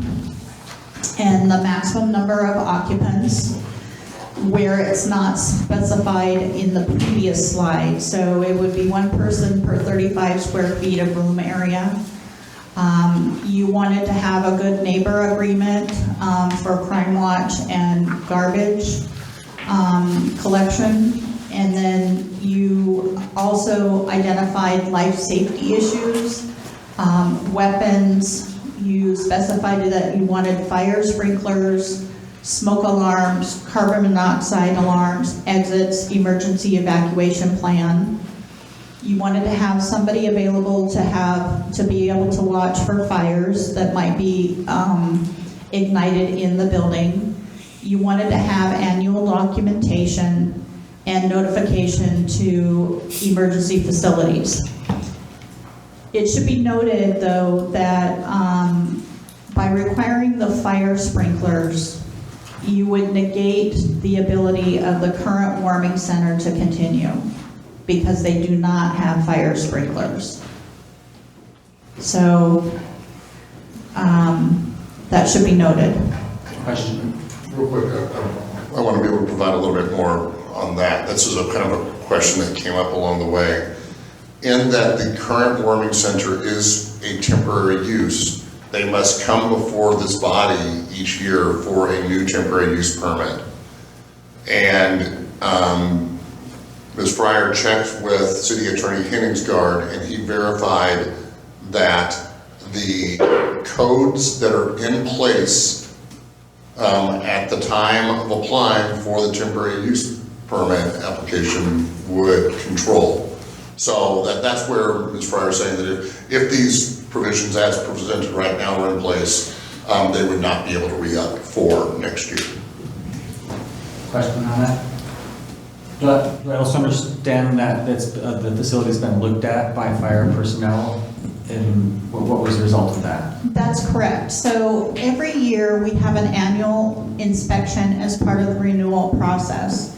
And the fire chief, the police chief, the building official, and the city planner all meet together and we walk through the facility prior to the first opening. And the fire chief found that the smoke alarms, the carbon monoxide alarms, the emergency exits, the fire extinguishers were all up to date. They had an evacuation plan. They had somebody on as a watch person. And so he felt comfortable with the current requirements for the warming center. So in addition to that, at one point in time, temporary warming shelters that did not meet state of Oregon building codes were not allowed. However, the state of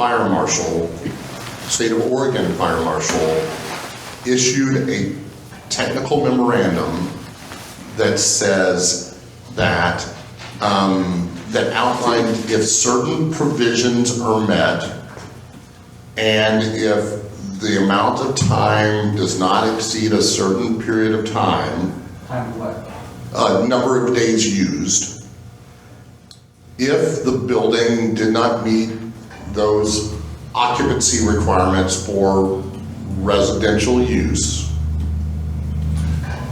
it is not a change of occupancy.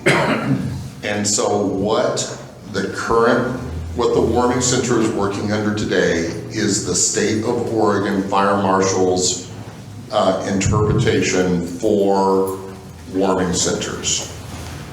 What the Planning Commission has stated is they wish to up the requirements for fire and life safety above the state fire marshal's interpretation. Commissioner Price. Thank you. Why the designation temporary? We do have other, other businesses in town that are open only, probably maybe not even 90 days out of the year, as it turns out, but they don't have to do this. Because our zoning code has a very unique use classification that neither City Attorney Hittingsgard nor I nor Ms. Fryer have seen, but it is unique to the city of Astoria. And that is, if there is a use that does not follow any of the other use classifications within a zone, they can come to the Planning Commission and ask for a temporary use permit. And that is what, so the other temporary uses we have is right up the road from the warming center. First Presbyterian Church has a temporary use permit approved for it for a music school. Those are cases where there is a commercial business operating in First Presbyterian Church as a temporary use. And then you head down 11th Street and First Methodist houses the warming center as a temporary use. Could this warming shelter become a warming shelter, not temporary? Well, I think that's what the intent of this code was. As I understand it, is that I wasn't involved in the previous discussion. Yeah, is that the intent of the work of the Planning Commission was to establish some parameters to where there would no longer be temporary uses. Right. Because what does it cost every year for the permit, for the temporary warming shelter? Yeah, $300. Yeah, something like this. It's the same as for a conditional use permit. Thank you. Can you explain to me where this fire sprinklers, where it's coming from? Because I don't see it in the code, and I don't remember. I mean, I authored the majority of this document. I don't remember ever requiring sprinklers. It was in one of the versions that I received when I came here, so perhaps... So the version that we have in our packet doesn't have anything to do with fire sprinklers, so I'm just wondering where... I left it out, and so the fire sprinklers is something that was in a previous draft that you perhaps reviewed, or it was in a note that was in the file that fire sprinklers should be required, so that's where it came from. Okay, yeah, I said, went back through history here, and I did find the very first version of this document mentioned fire sprinklers, but the version I have that came from our last planning commission meeting did not. We had removed that. Oh, good. So, yeah, so that, I don't think that's a concern we need to worry about unless other commissioners want to add it back in. Commissioner Corcoran. First of all, is it a function of Astoria's unique land use planning situation that you described for these temporary uses that we would even have a temporary warming shelter in Astoria? No, other jurisdictions may have them written as another type of use. For instance, there has been a temporary warming shelter in Warrenton, so at different points in time. Okay. And so it depends on, I mean, each jurisdiction can have their own approach and how they deal with it. Very good. Well, I mean, I'd like to see this be more permanent, and I think, fire is always a concern, but given not only the state fire marshal, but local concurrence with that, I would move forward with that not being an issue with health. Commissioner Price. Thank you. May I ask Commissioner Moore and perhaps staff as well, how these hours of 7 p.m. to 8 a.m. Came about? given that it gets dark around 4 o'clock here, 4:30, in the months when a warming center is most needed. Well, I believe the hours came from the operating procedures of the Astoria Warming Center. Okay, but that doesn't need to be in code, those particular hours. You could choose to expand them or contract them, however you feel is appropriate. Because what we're revising code for warming centers, not the warming center. Correct. Right, and Although you're we know actually that's the only creating one that code. exists, but, yeah. You're actually creating code, Yeah. because we currently, part of the reason why this is in here is, you're trying to create a situation where it could be applied to other buildings, and you're using one as an example of what has worked or what hasn't worked. And so I think that's the impetus for applying it more globally. Thank you. Okay, so the next section should pop up a second. There we go. Oh, it doesn't show up, sorry. Places of worship by zoning district. This is to show you that the majority of the zoning districts in which places of worship are located are in R3. There are 7 places of worship in R3. I believe there are 5 in R1 and 2 in R2 and a few in the C3 zone. And then the next graphic that'll pop up hopefully in a second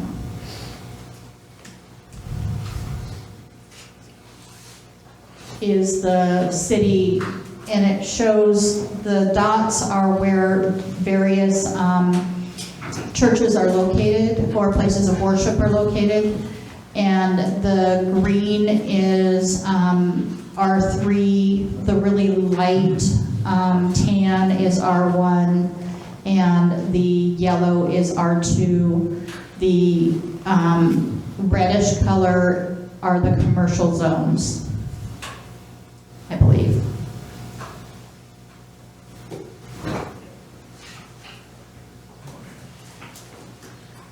So the question with the map and the designation of R1, R2, R3, there's some outlying zones that are commercial. What zones do you want to allow this to be a conditional use in? What zones do you want it not to be permitted in? The slide at the very beginning showed that it would be permitted. It's coming, I think. Permitted outright in AHHC, C4, HR, LS, and S2, and a conditional use in C3, R2, and R3. I would recommend that there not be a maximum of 15 people, but more regulated by the square footage per person that is allowed by that particular building type. The current warming center, they have 35 people that they typically serve, and they segregate people by gender and allow people to stay overnight. So The formula that they use to calculate 35 in that space? it is based on building code allowance. Commissioner Moore? So once again, I'm looking at the latest version of this that I have, and I had add temporary warming shelter as conditional use in zones AHHC, C3, C4, HR, LS, S2, R3, and R2. So basically, the permitted outright zones that are listed on the graphic and the conditional use. Is that correct? There weren't any outright uses. Right, but combining those two zones, those two listings of uses, of zones into a conditional use. Is that correct, or do I have it? I don't have any outright use. Right, I understand that, but Right. if AH, HC, C4, HR, LS, and S2 drop down to conditional use, that would be what you're referring to, is that correct? Yes. Okay.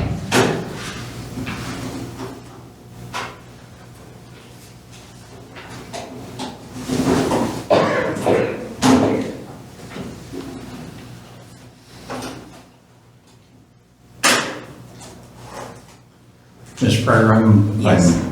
about ready to take a recess. Are we at a good stopping point? Sure. Great. For the record, it's 8:42. We're going to take a 5-minute recess. We'll be back at 8:47. PM. Plan of Pryor. Yes, so thank you. The next item is the conditional use standards themselves. And I think we talked about those, and that the fire sprinklers are not something that is in the current draft. Are the rest of the items, we talked about 7 PM to 8 AM, that perhaps that shouldn't be in code. Maximum number of occupants, is that something that you guys want to maintain in the code, or do you want to leave it to the building official to determine what the occupancy of the room should be? I prefer the latter. I do too. So building official. I would say that was the capacity was the instigator for these code amendments. So to just go with the fire marshal's, the fire marshal advisory, this is really unnecessary. So, I mean, what it boils down to was the capacity was the issue that these code amendments were going to be resolving or dealing with. And so if we aren't addressing the capacity in these code amendments, there's no reason for the code amendments. I think there still is, if we're creating a permit, they can just have once and not have to renew. I guess I would ask, because I think there's actually some debate and discussion still to be had as to whether or not it does come back yearly.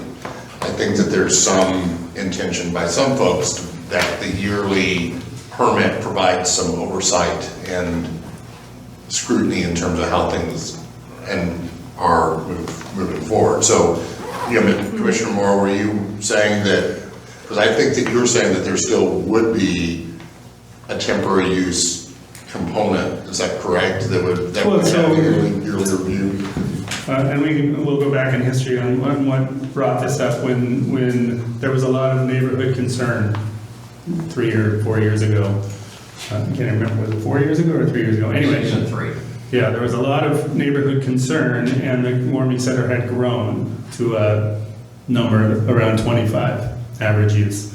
And so that's what instigated these was twofold. Number one, how can we implement the comprehensive plan's desire to prevent incompatible uses in our residential neighborhoods, and also provide an opportunity for temporary warming shelters to find and operate a permanent and consistent location. And so the numbers came from the data that we had at the time, 3 years ago, and it was a number at which it appeared became difficult to operate in a residential neighborhood. We've had multiple years since then, and I have never seen any kind of reporting on whether or not, how it is now. I assume it's better. It certainly could have been a management problem 3 years ago, or a clientele problem, or a capacity problem. The only data we had was capacity at the time. So I would love to hear how it's gone in the last couple of years and see how that affects our decision-making or our discussion on this. Because maybe it's not specifically capacity. And so if we have more data or information on that, that would be great, and we should hear it. If we don't, then the capacity was addressing was the line between what seemed to operate okay and what seemed to impact the neighborhood. And so if we decided to not pursue these code changes now, then then the result would be that any kind of further warming centers would have the same standards that the previous one did, and the existing one would come back every year. So I'm going to tell you from staff standpoint, I think that the temporary use process was a legal process for them to work under. I think it's clunky. I'm sorry, you think it's Clunky. I think that we can do better by spelling out a more definitive process for how these things could work. And so I think that this exercise is a good exercise to be able to put it in code, because I'm going to tell you that there's also other questions that I think that maybe when the commission was working on this, they were looking at, as Commissioner Moore said, kind of what was happening in the neighborhoods. But I would ask you, what about day use drop-in centers, which are now being discussed in the community? Where are those going to be permitted? How are those going to be dealt with?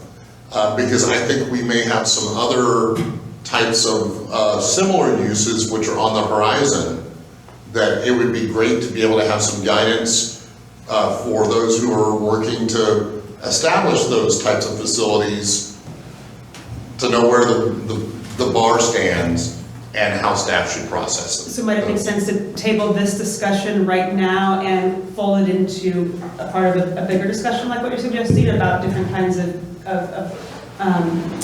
businesses that supply services to unsheltered populations? Yeah, I mean, I think that there could be more discussion, and there are actually representatives in the audience tonight who are a part of this discussion. And I think they definitely attended because this agenda item was scheduled for this work session. So, President Fitzpatrick, I have been a member of the Homelessness Solutions Task Force that was appointed by former Mayor Lemire just about exactly 2 years ago now. And Police Chief Spalding chairs that, along with now current Mayor Bruce Jones. And there's been a lot of work put into this task force, and there's a good bit of energy in Astoria towards providing additional services to meet the challenges of the homelessness population. And so I think that your suggestion, Commissioner Cameron Laddick, well, perhaps adding on, allowing the people who came here tonight to speak, but then tabling this to perhaps another work session in January so that we can have a broader conversation is a good idea, and one that I would certainly favor. I would be comfortable with that. Other commissioners? No objection. Okay. Commissioner Cameron? So should we take some public comment then? I would be welcome, or I would welcome public comment. Okay, so if you would like to speak this evening regarding this item, and again, it's what we have in our work session and not anything unrelated to the work session tonight, please come step forward to the lectern, state your name and address for the record, and please limit your comments to 3 minutes. So Rick Bowers, 357 Commercial here in Astoria. And I am on the board of the Warming Center. And speaking for myself and not for the Warming Center though, I'm perfectly fine with continuing a temporary use permit while there are wider discussions, because I mean, we kind of run through some things that we kind of know where the answer is going to be. You know, is there another place in town that's going to give us free rent? You know, it's probably going to be a no, that sort of thing. But it's a process that we can run through, and I'm perfectly fine continuing as we are. I do have specific things that I wrote about where the code last stood that's in my letter, and I guess I don't want to repeat all of that, but and maybe it's more appropriate for me to talk about it in a future thing, but it's around the 35, well, the technical advisory and how to put that in the code or not in the code and whatnot. So I'm happy to wait for another time to talk about that if it's more appropriate. My bottom line is I'm fine waiting. Great. Thank you, Mr. Bowers. Anyone else?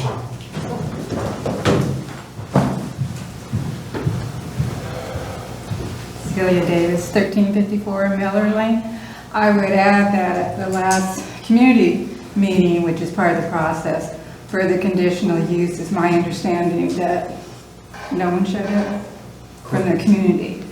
And so I think that's an indication that the Warming Center has definitely worked hard successfully to improve the operation. I've been involved since its inception, so I speak from experience.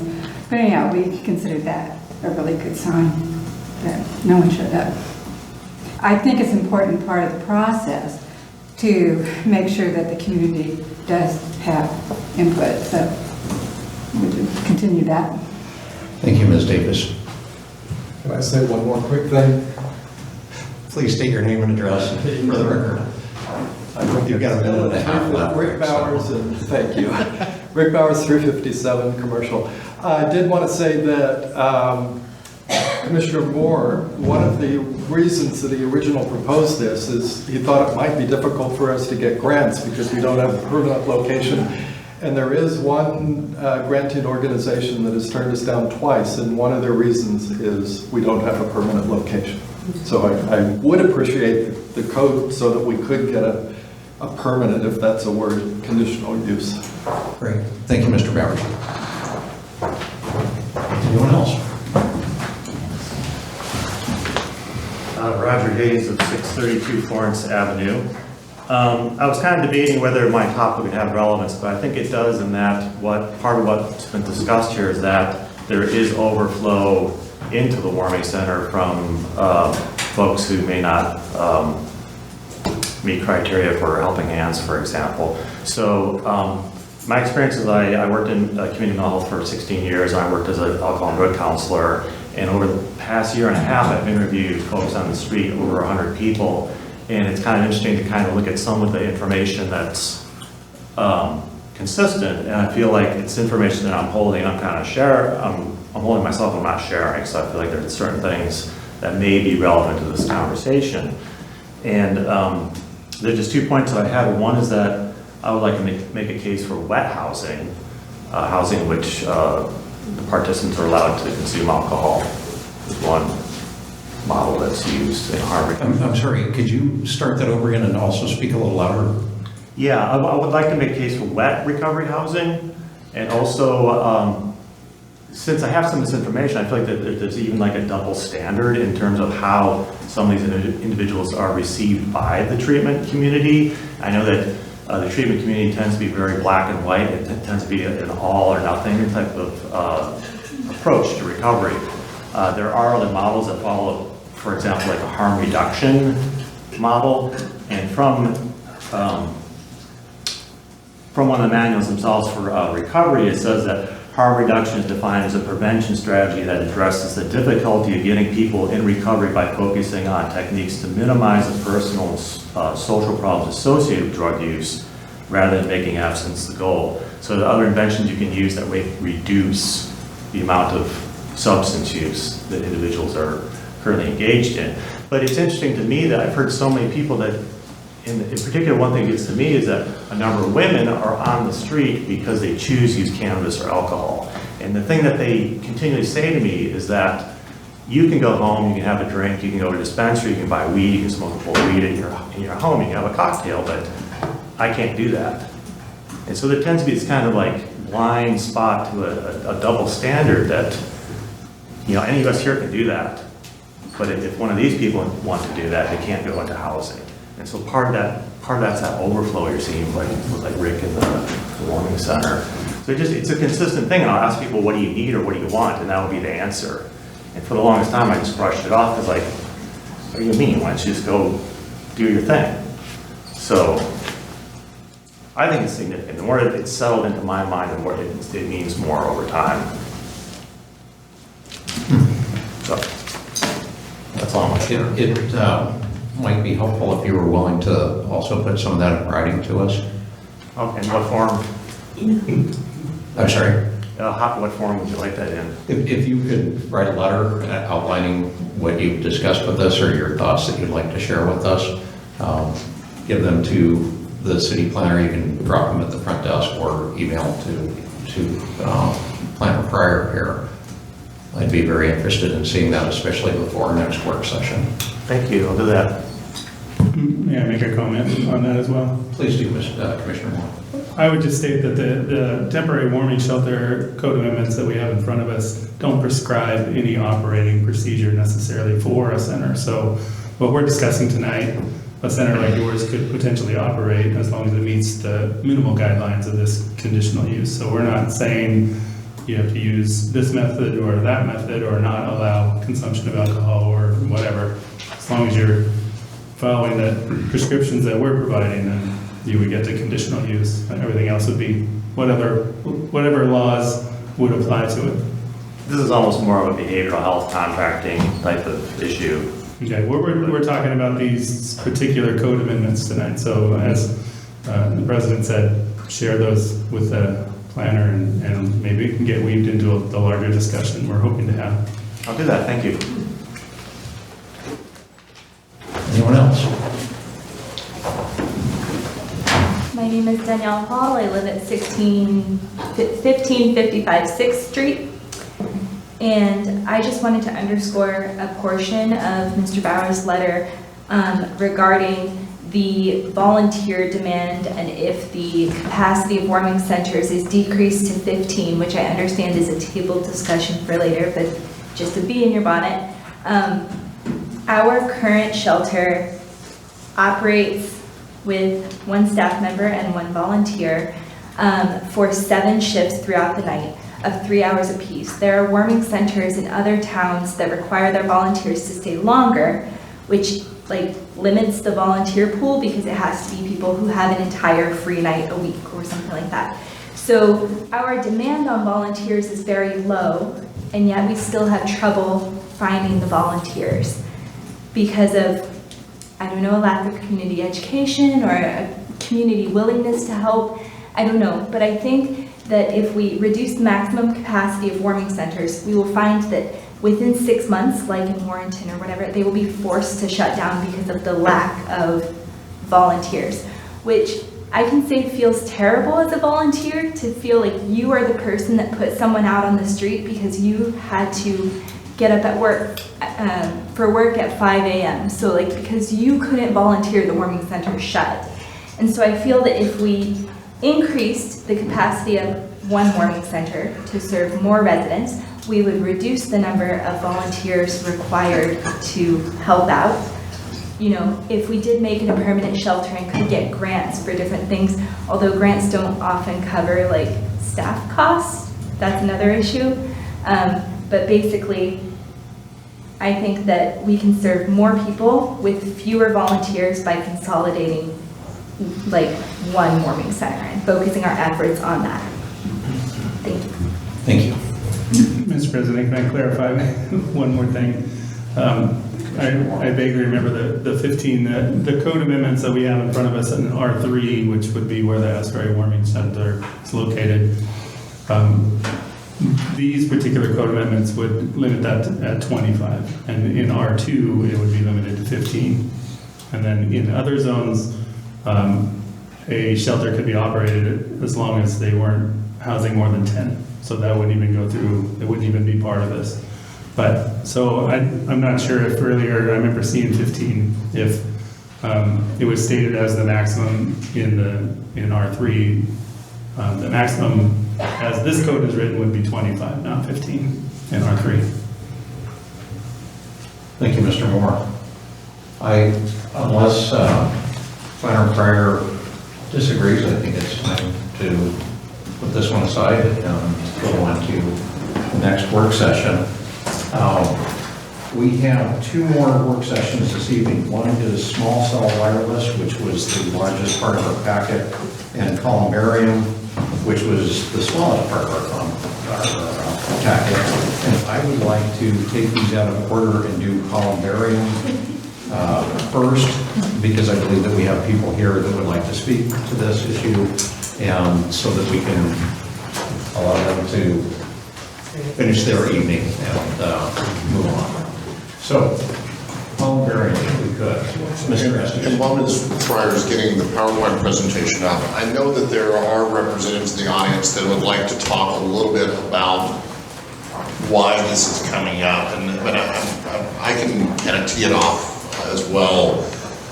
So this issue was brought up to the Astoria City Council a few months ago, asking for guidance from the council as to whether or not they would support amendments to allow a columbarium to be established at, in this case, Grace Episcopal Church. Presently, Astoria City Code, not the development code, but the city code, prohibits burials inside the city limits of Astoria. And this goes back to when Ocean View Cemetery was created in the late 1800s, and remains were exhumed from the cemetery up on the top of the hill and moved to Ocean View Cemetery. And at the time, it was seen as a thing. I think you're dealing with drinking water issues, and there's a whole issue about cemeteries in city limits, and there was this whole effort to move them out of the city limits. And so we're dealing with some code language that goes back, if not decades, over 100 years in our city code. The city council, though, said we feel that we were fine with cremains being placed in columbaria in the city limits, and provided direction to the city attorney to start working on that. Blair Hennigsgaard did some work and on the city code, but also suggested that there be development code amendments which would address columbaria, particularly in residential zones. And in this case, as we were talking about earlier, you know, a lot of our places of worship are in residential zones in our community, and that may be where these may be coming in the future. So I just wanted to tee it up in terms of how we got here tonight, because there was some history with City Council. Maybe Ms. Pryor can give some of the detail, that I know that there are representatives who want to give a presentation from Grace Episcopal. Planner Pryor. Yes. Is it working? No, it's No. Now. Okay, so columbarium. So it's basically a wall, room, or building used to store urns holding the ashes of people who have died and been cremated. There are a variety of interior and exterior types of remains, and as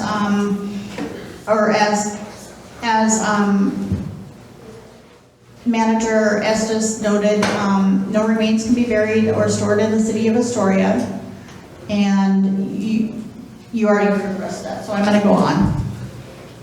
Hopefully it's going to come up in a second. There we go. There's some examples of interior and exterior columbaria. One of the things that we'd like you to consider is, do you want it only interior? Do you want it interior or exterior? And then based on your desire, are there specific zones that you want to perhaps allow exterior in and only allow interior in residential zones? It's kind of up to you to kind of talk it through and think about it, and The graphic probably isn't going to show up very well again. No, so zones by district, and then this is the map of the various places of worship for your consideration. Great. Would this be an appropriate time to open to public comment? It would be. Great, so we would love to hear from representatives. And as always, if you could state your name and address, and then limit your comments to 3 minutes. If you need to go over, please let us know, and we would be respectful of that. Thank you very much, I appreciate that. I'm Jennifer Rawls, 950 Alameda Avenue. I'm currently the secretary at Grace Episcopal Church and work very closely with Father Lance, whom we are trying to do this for. His wife is right there. And so the vision for the Father Lance Peeler Memorial Columbarium project, when he would speak about it, his desire was for it to be installed in such a way as it was always there. He did not want it to become this big thing that was obviously done afterwards. So one of the place that I always heard him talk about it was to be included in the stairwell that is right up front. And I have pictures if that's okay. Sure. To bring to all of you.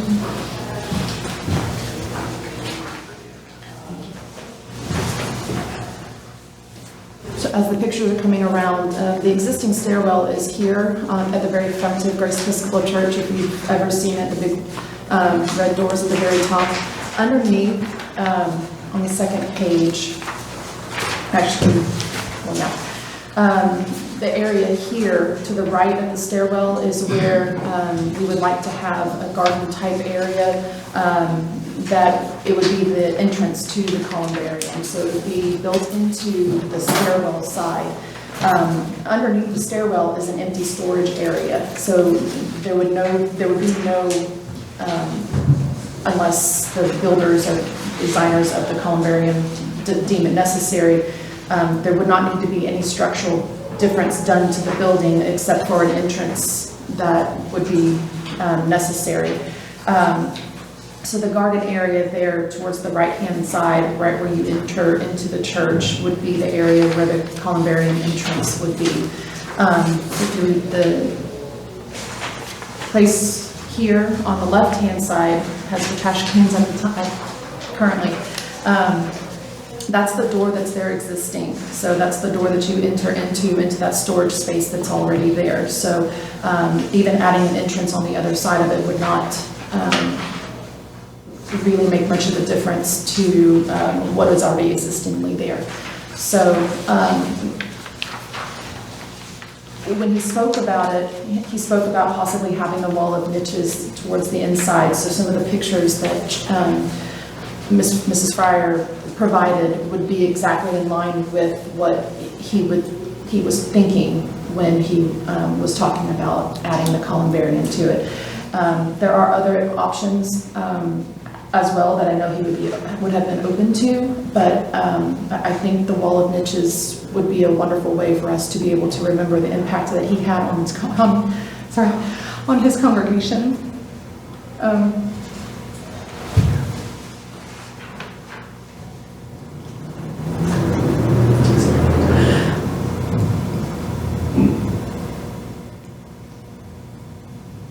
It would be a wonderful place for him to be able to rest at his church. Thank you. Great, thank you. Would anyone else like to approach and discuss with us?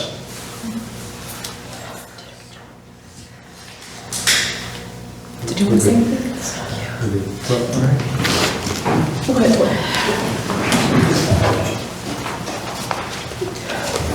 Boris Sorensen, 217 Exchange. I'm the senior warden of the church at this time. And just want to thank the commission for working on this.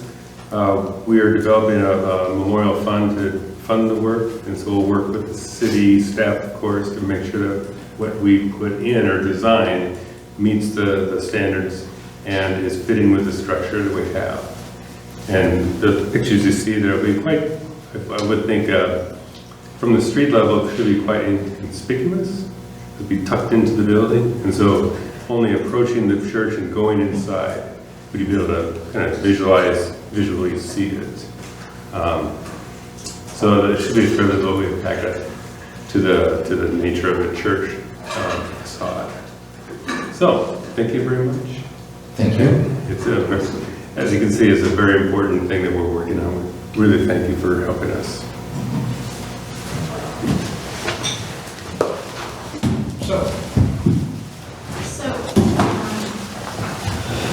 Do you have a preference in terms of zoning districts, number one? Number two, do you have a preference of interior, exterior? You're talking about building something exterior to the building.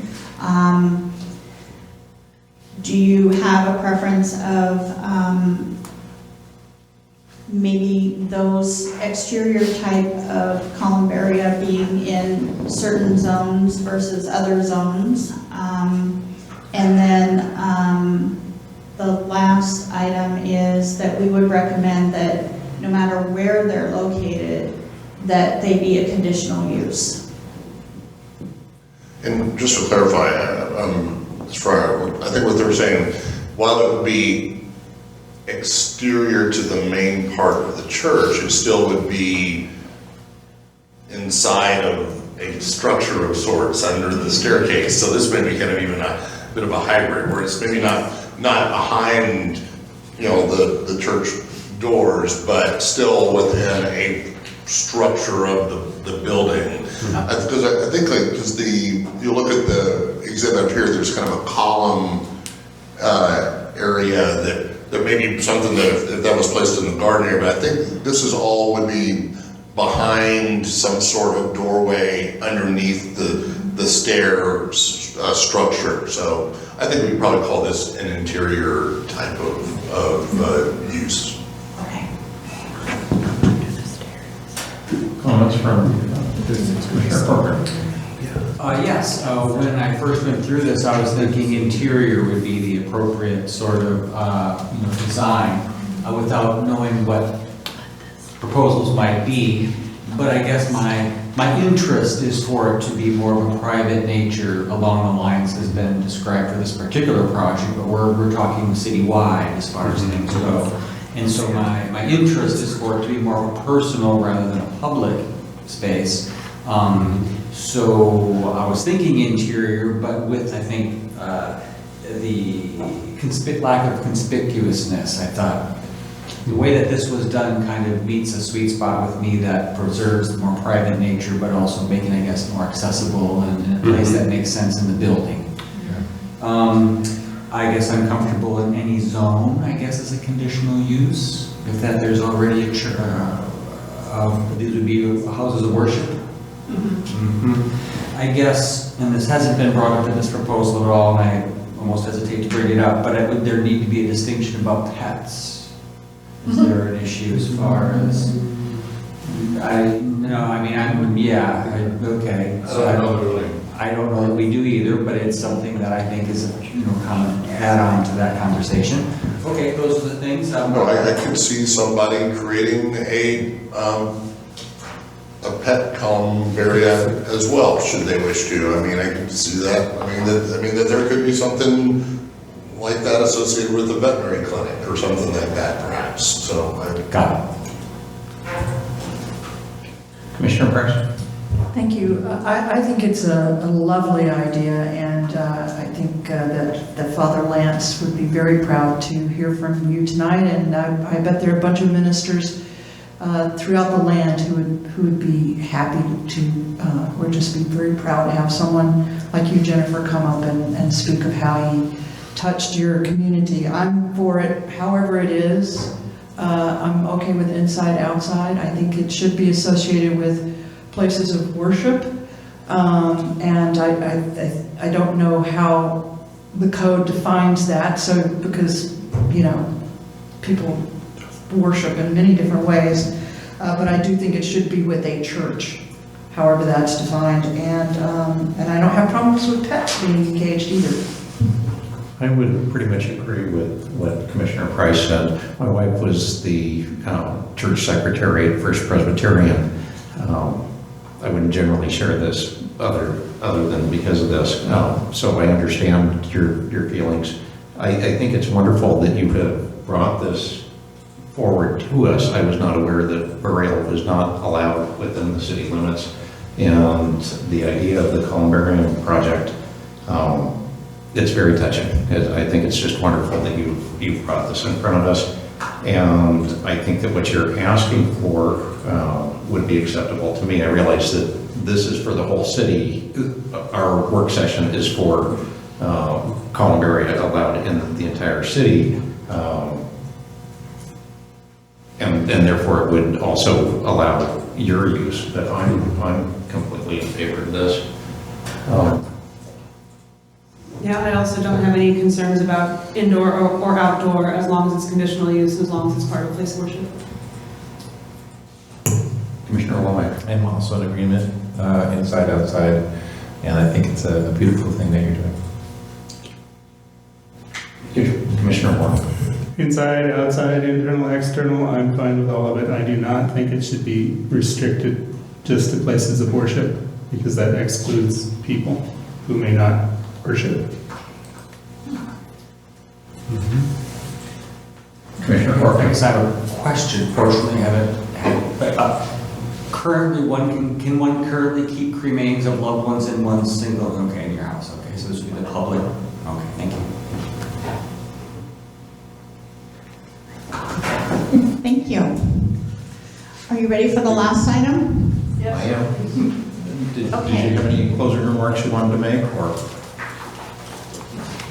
Thank you. Thank you. Thank you very much. Thank you very much for coming this evening. So just so you know the process, we will be drafting the actual language that will change in the code, and it will go with the other items on the agenda tonight as a package, probably to the March Planning Commission meeting. And then if it becomes law, it would be approved here, assuming that it would be approved here. It would go to the city council for their approval, and then it would be effective approximately 30 days after the ordinance is signed. So we're talking probably June, July, somewhere in there before it's effective. And if you sign in over on the sign-in sheet, we'll make sure that you're contacted for any future opportunities to comment. Thank you very much. Thank you. Okay.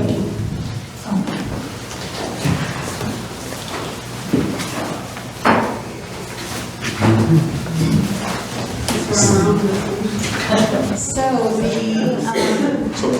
Barbara, do you want to maybe just do a check-in in terms of how in-depth they want to go on this item now that it's 9:35 at night? I was going to kind of skip over some of the slides and just get to the nuts and bolts, if that's okay with you. I'm ready to approve. You're ready. Okay, so I'm going to go to, oh, they're not showing up. Sorry. But you have a copy. Does it show up on your copy that you have in your packet that I handed out tonight? This? Yes. Slide? Yes. It's the very first one of the tables in the PowerPoint. So I just want to go through this really quickly, is that we looked at a variety of codes that are out there. The National League of Cities, the industry proposed model ordinance, the ordinance in Bend and Beaverton, Bainbridge Island, and Madison, Wisconsin. And then Hillsborough is going through a process of trying to get theirs approved. And I threw those in there because you could see the type of comments that the industry is providing regarding the various regulations that Hillsborough proposed. So I wanted you to kind of get the feel for how the industry might be reacting to their proposal. The majority of the regulations include definitions. Personally, I like the National League of Cities definitions. I think they're very comprehensive and include the gamut of items that we would want to consider. The application requirements, I thought Bend and Beaverton were interesting because they required a visual impact analysis. So a graphic showing what does the final structure look like. So you can go out and say, gee, does it look like that? And if it doesn't, then you can come back and require them to do something different. Design standards, almost everybody has design standards. Height limits, volume of the base of the pole. Let me show you one real quick. So in Boise, Idaho, the cherry picker type of thing on the left shows the gentleman is installing the small cell wireless on the top. At the bottom, at the base, you'll see the man is standing right next to the tower, the base of the tower, and you can see how big that tower is compared to a human being. It's bigger than it looks. And so that's why we want to maybe regulate based on volume at the base, in terms of the cubic feet that they can have at the base. The graphic on the right, the picture on the right shows the cell tower, or the small cell wireless tower integrated into a light standard. So you can see what it would look like with a light standard. So that gives you that idea. So the next items that are in the code comparison are things like stealth design. It should pop up here in a minute. Stealth design, so how to have design that would enable minimalistic type of equipment and visual. Color, many of the jurisdictions require that the equipment be painted the same color as the pole that it's on. So if we allow it on a green pole, we would ask them to paint it green, so that it's more stealth.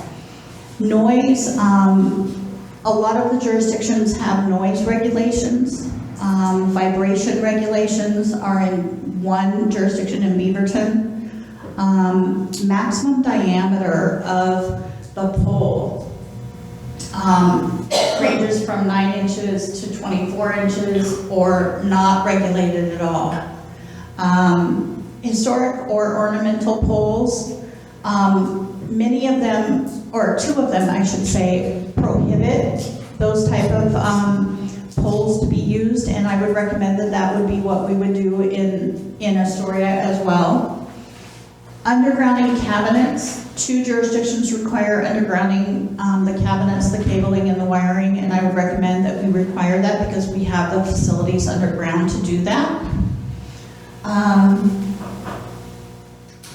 Let's see. I'll pop up in a second. Sorry, it's so slow. I think it'll pop up. The Beaverton standards have been accepted and are not being fought by? That's correct. They were adopted quite some time ago, when the regulations first came out. So they're an acceptable model? Yes, yeah. yes.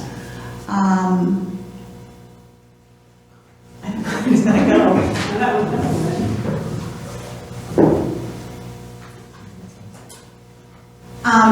So the next line is about aerial cable spans. So imagine that this is a wire, a power wire, if you will.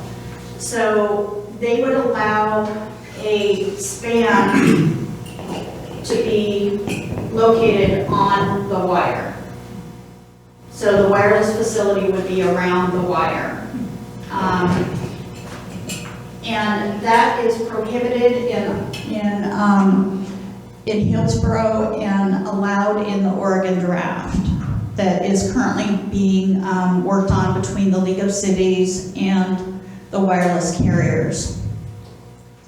Electrical load analysis, Hillsborough requires it, everybody else is silent.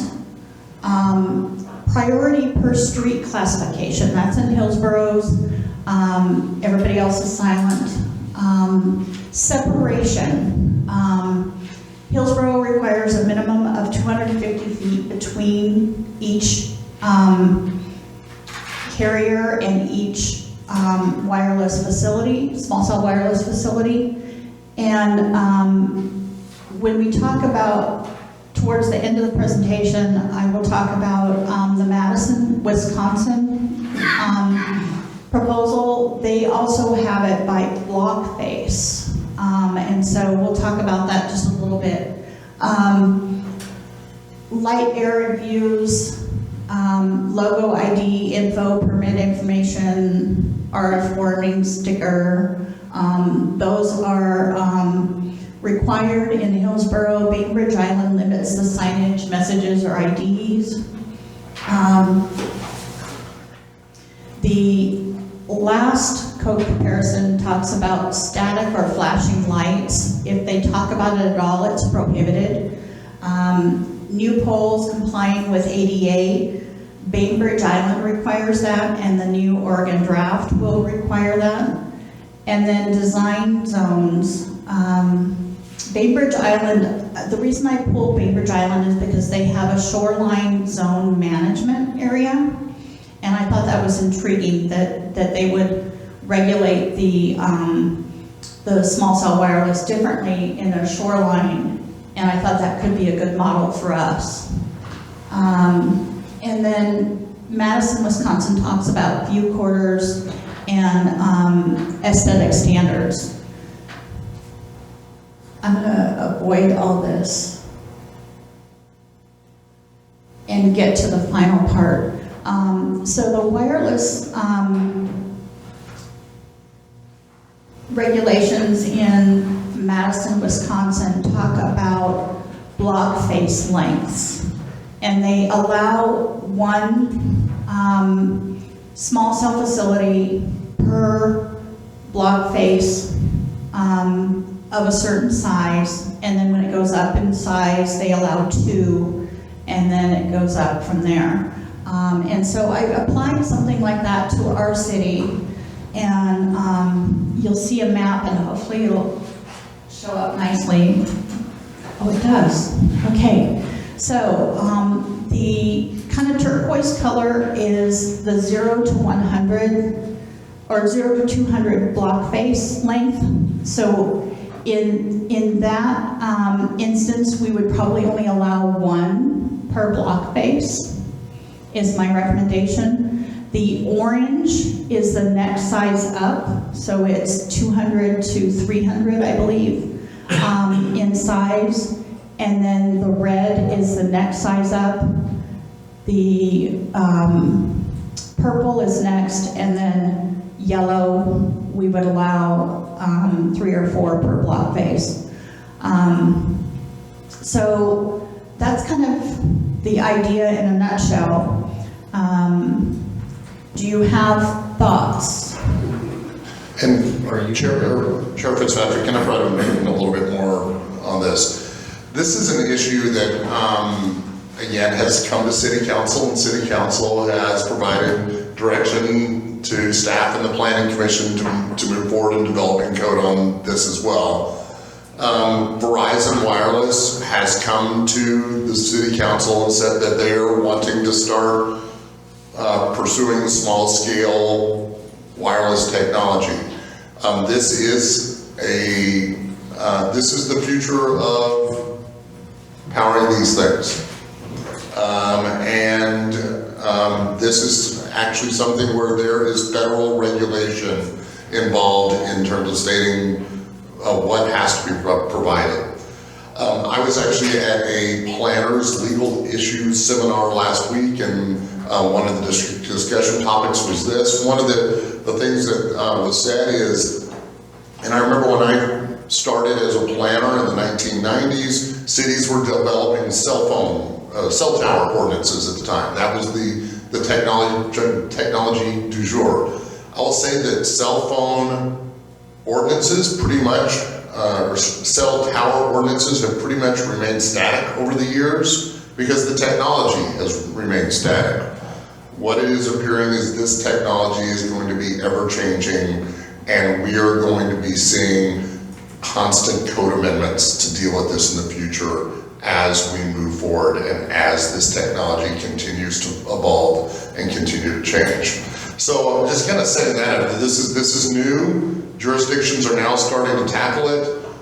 We've been asked by Verizon to start the process, and so here we are. We're doing it, but it's going to be one that's going to require updating. It sounds like as we move along in the future.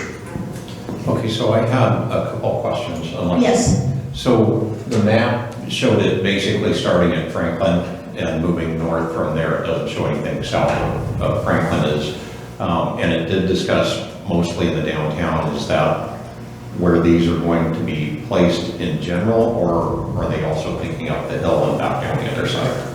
So the FCC says that they can put them anywhere. The representatives that I've spoken to have said that they only want to put them where the activity is the greatest, where they're going to, where there's a lot of people and they're intending to get faster service for that customer. That's not to say that they won't propose it in our residential areas. This is just an idea for our downtown. Okay. The Boise example, the cherry picker and the gentleman that was standing beside that's what they're proposing for residential areas. Okay. The other one is what they're proposing for areas where they can locate on a light standard. So we had an awful lot of reading here. Is there any controversy to this? Are there people that are more knowledgeable than I do that would know why this would be an issue, or? Well, here's or is this a non-controversial? It's very It's very controversial. The issue, there's several issues with this technology. The first one is that the FCC has regulated that we have to make a decision for something that is co-located. So if it's in one of the light standards that are downtown, not the Acorn lights, we're not going to allow them on the Acorn lights, but any of the other light standards, we only have 60 days to approve it. So if we want to regulate it at all, we need to have some standards in our code so that we can make that administrative approval or denial. The new towers or the new standards, we have 90 days to approve or deny. If we don't act in those two time frames, then it is considered a prohibit, and they can take us to court to require us to allow it. So with that, when Ms. Fryer and I were talking about this, basically the federal guidelines or requirements for implementing these things do not follow state of Oregon land use rule guidelines. So putting these types of requests as permits that have to go before a planning commission, design review committee, etc., does not work. Because under state law, there's 120 days for us to process it. So we have to have staff approved permits to be able to meet federal law. So what do you need from us this evening? Do you have any thoughts with regard to any of the items that I talked about earlier about, that are in those tables?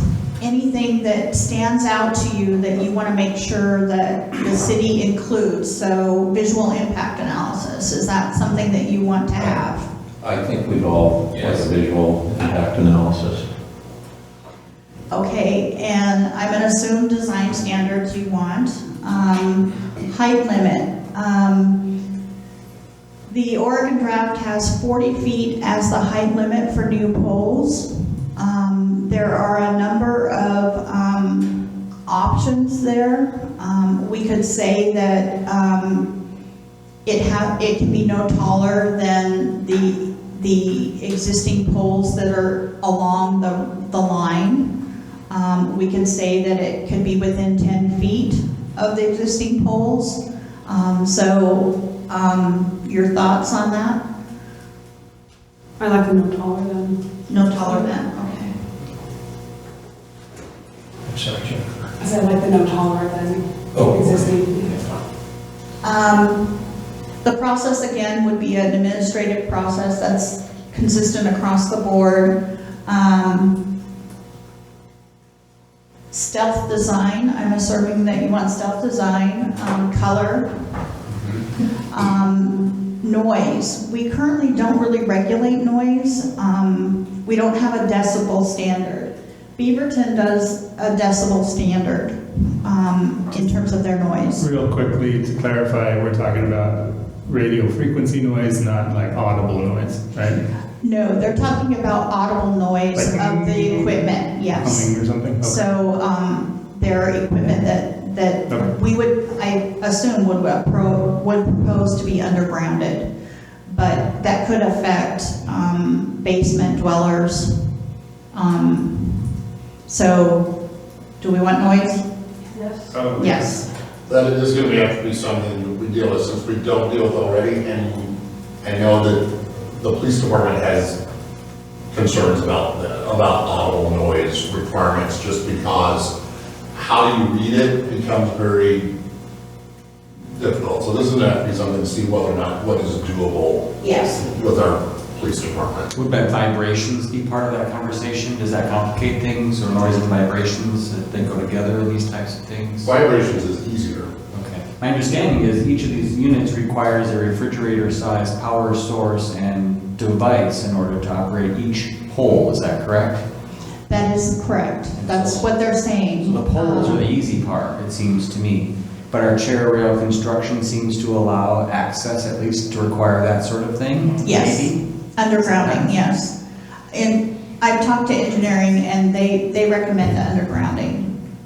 Well, that's true for a certain part of downtown, but that's not true for the bulk of Astoria. That's correct. So what do we do about that? So, we would more or less probably have the Big bulky ones on the big bulkies that look like the Boise, or you would have a standalone box instead of the circle around the, so. Not such a terrible problem in commercial areas, but in residential areas, that would be really problematic. Could we have it dug for a design review? As far as like making them look like some of the macro towers? Right. That look like trees? I mean, consideration for aesthetics. The only thing we seem to be able to influence is aesthetics and a few design things. Yeah, I would say that because these are all going to be purposefully placed at the pedestrian level, these are meant to be at lower levels. I would say some of when you start making things look like faux trees, they can stand out when they're in the distance, but when you're up close and personal to them, it looks like a cheap Christmas tree. May I ask for the downtown area where there are the acorn lights, There are a lot of places where the big old streetlights have been removed already, right? Yes. Or will be in the future. So you're adding extra poles, which I guess is going to come up to max diameter here, right? Right. And so do we want to have a max diameter? 9 inches seems like it's very controversial in terms of the industry. And so don't know how much you want to fight them. Things get smaller over time. I'll just make it easy for myself instead of nodding all the time. I'm for the maximum restrictions that we can get away with. Okay. On everything. And I would put out that if there's a way to, through the fee and licensing process, to create a financial incentive for them to try innovative aesthetic design features in Astoria destination kind of community, that would be something worth considering. I'd like to see them try hard here. I think the Riverwalk, while I'm kind of going though, is a conundrum because they need to, the Riverwalk is exactly the kind of place they would like to have the towers because that's where people are walking, taking selfies and stuff like that. Am I on the right track? Yes. And so aesthetic considerations for Riverwalk towers might be a separate conversation or another aspect of the conversation that I haven't thought about before. Okay. And then historic or ornamental poles, we're proposing that they be prohibited. And that would mean that in Mill Pond, they would be prohibited with the crookneck lighting, and then also in Uniontown with proposed lighting. We need to look into that. In terms of at the legal issues seminar, what was stated there was the only way you could prohibit them on ornamental poles if it was in a local historic district. So like Mill Pond, which has ornamental poles, it's not within a historic district. So we have to, the only place that the federal standards provide some dispensation is whenever there are historic districts. That's true. Thank you. So, let's see. Safety and integrity studies and structural calculations, we would require that for any permit. And some people require a public improvement permit or a right-of-way permit, and I think that we would want to include that as well.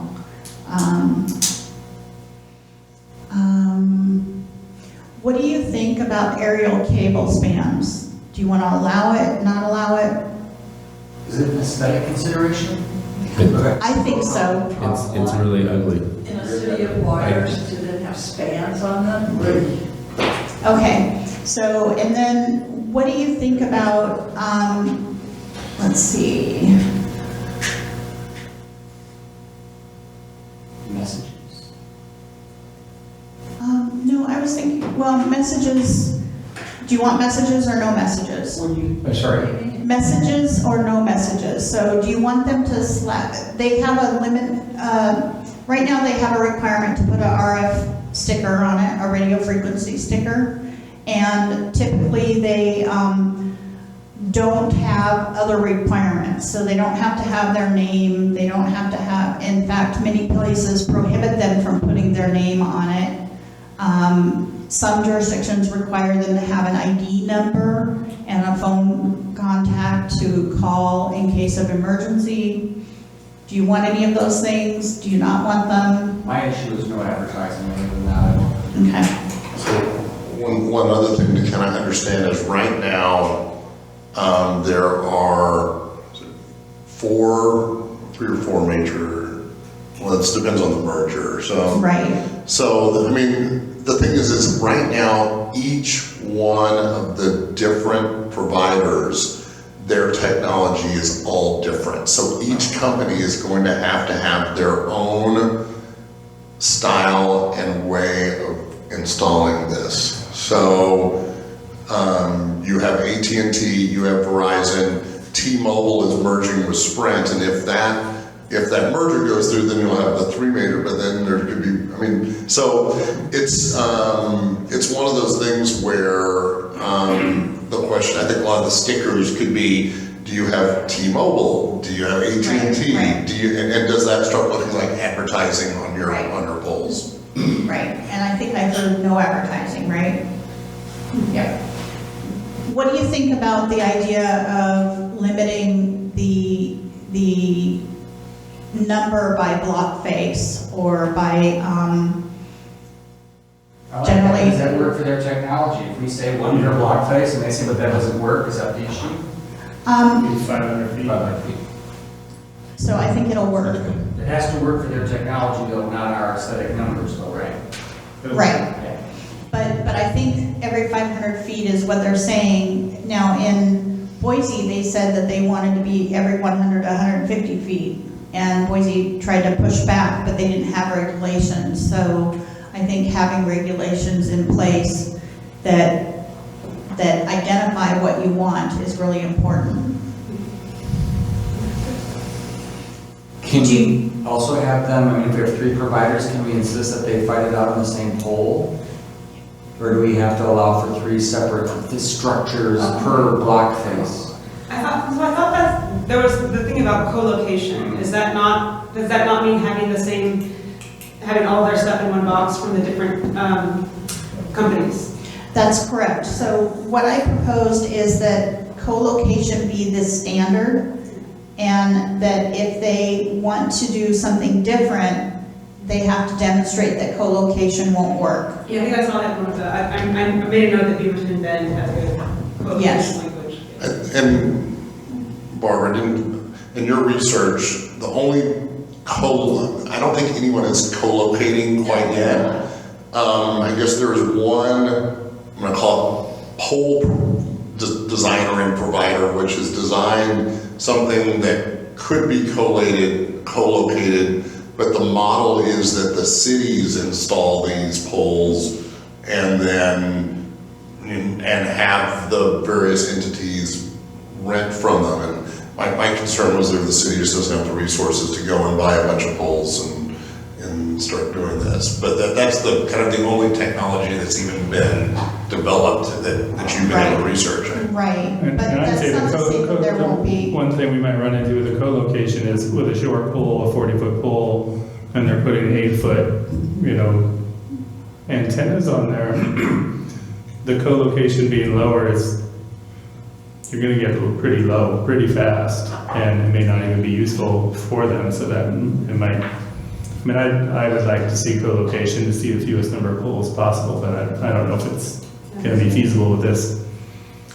We'll see. But it sounds like, I think I missed the point, I missed the 8-foot point of reference, and that's how tall their antennas need to So be. their antennas they're not, 1 foot tall. Right, They're yeah. substantial, and so they can't be adjacent, and you can't have one on this side and one on this side. They're gonna have to be at different heights on a pole. I mean, it might make sense then to compromise on height if that allows us fewer poles.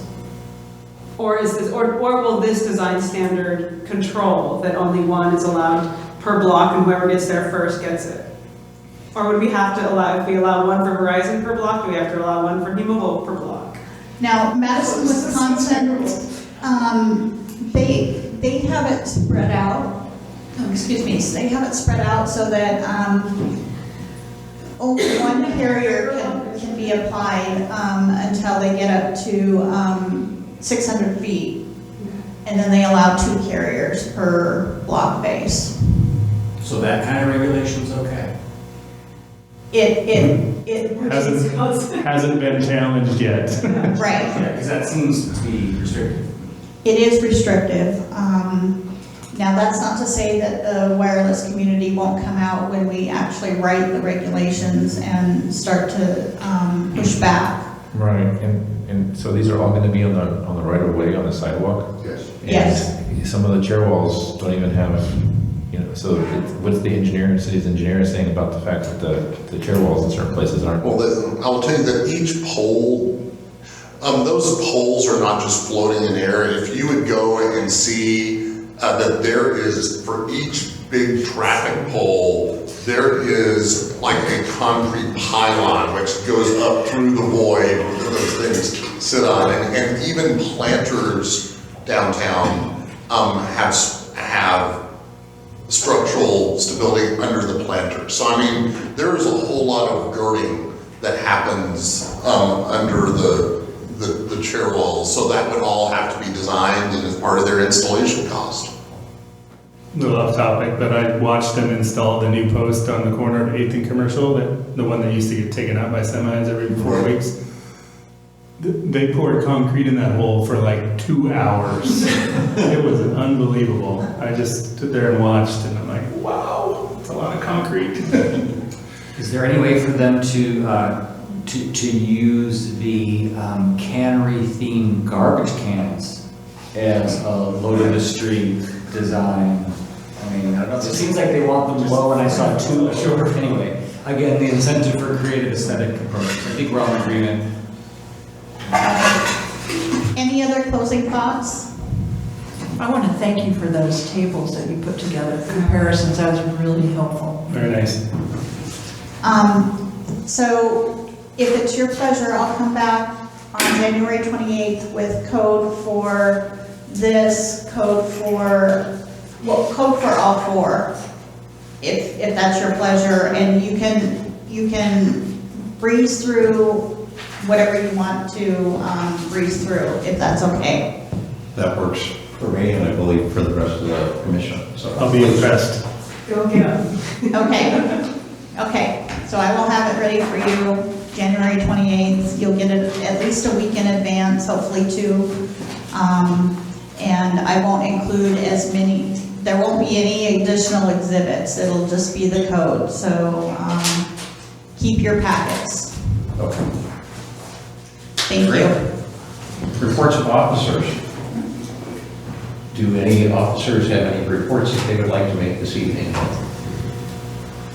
I would just acknowledge that it's my last planning commission meeting, and it's been fun. It was the end of my term, and I'm not renewing. We have enjoyed having you on here. We will be sorry to have you go. Thank you. We hope you'll come visit us. Come back on short agendas. And please come.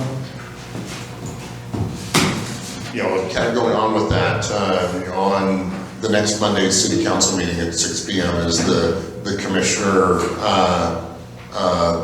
yearly thank you, and Mayor Jones is going to be doing recognition for those who are outgoing. So, I'll be there. Great. Did you want to, just one last housekeeping item, did you want to go back to the minutes? I'm fine. I mean, just with the time, I think that I'm fine if they want more time. We can just include it as draft in the city council packet, and we'll let the council know kind of just the circumstances of having this meeting be early in the month because of the holidays. It kind of is what it is. So. Okay, and then Tuesday, January 28th will be the next TSAC and APC meeting. And you'll have all these code amendments to look at. And then keep in mind that Thursday, January 30th at 6:30 is the annual commissioner training, and we'd like to see you all there if you're willing to come. And if you could let Tiffany or myself know whether you're coming or not so that we can prepare the room appropriately, that'd be great. Thank Can you. you say, what was the time and date again? 6:30 p.m. On? Thursday, the 30th. Thank you. And I'll be there.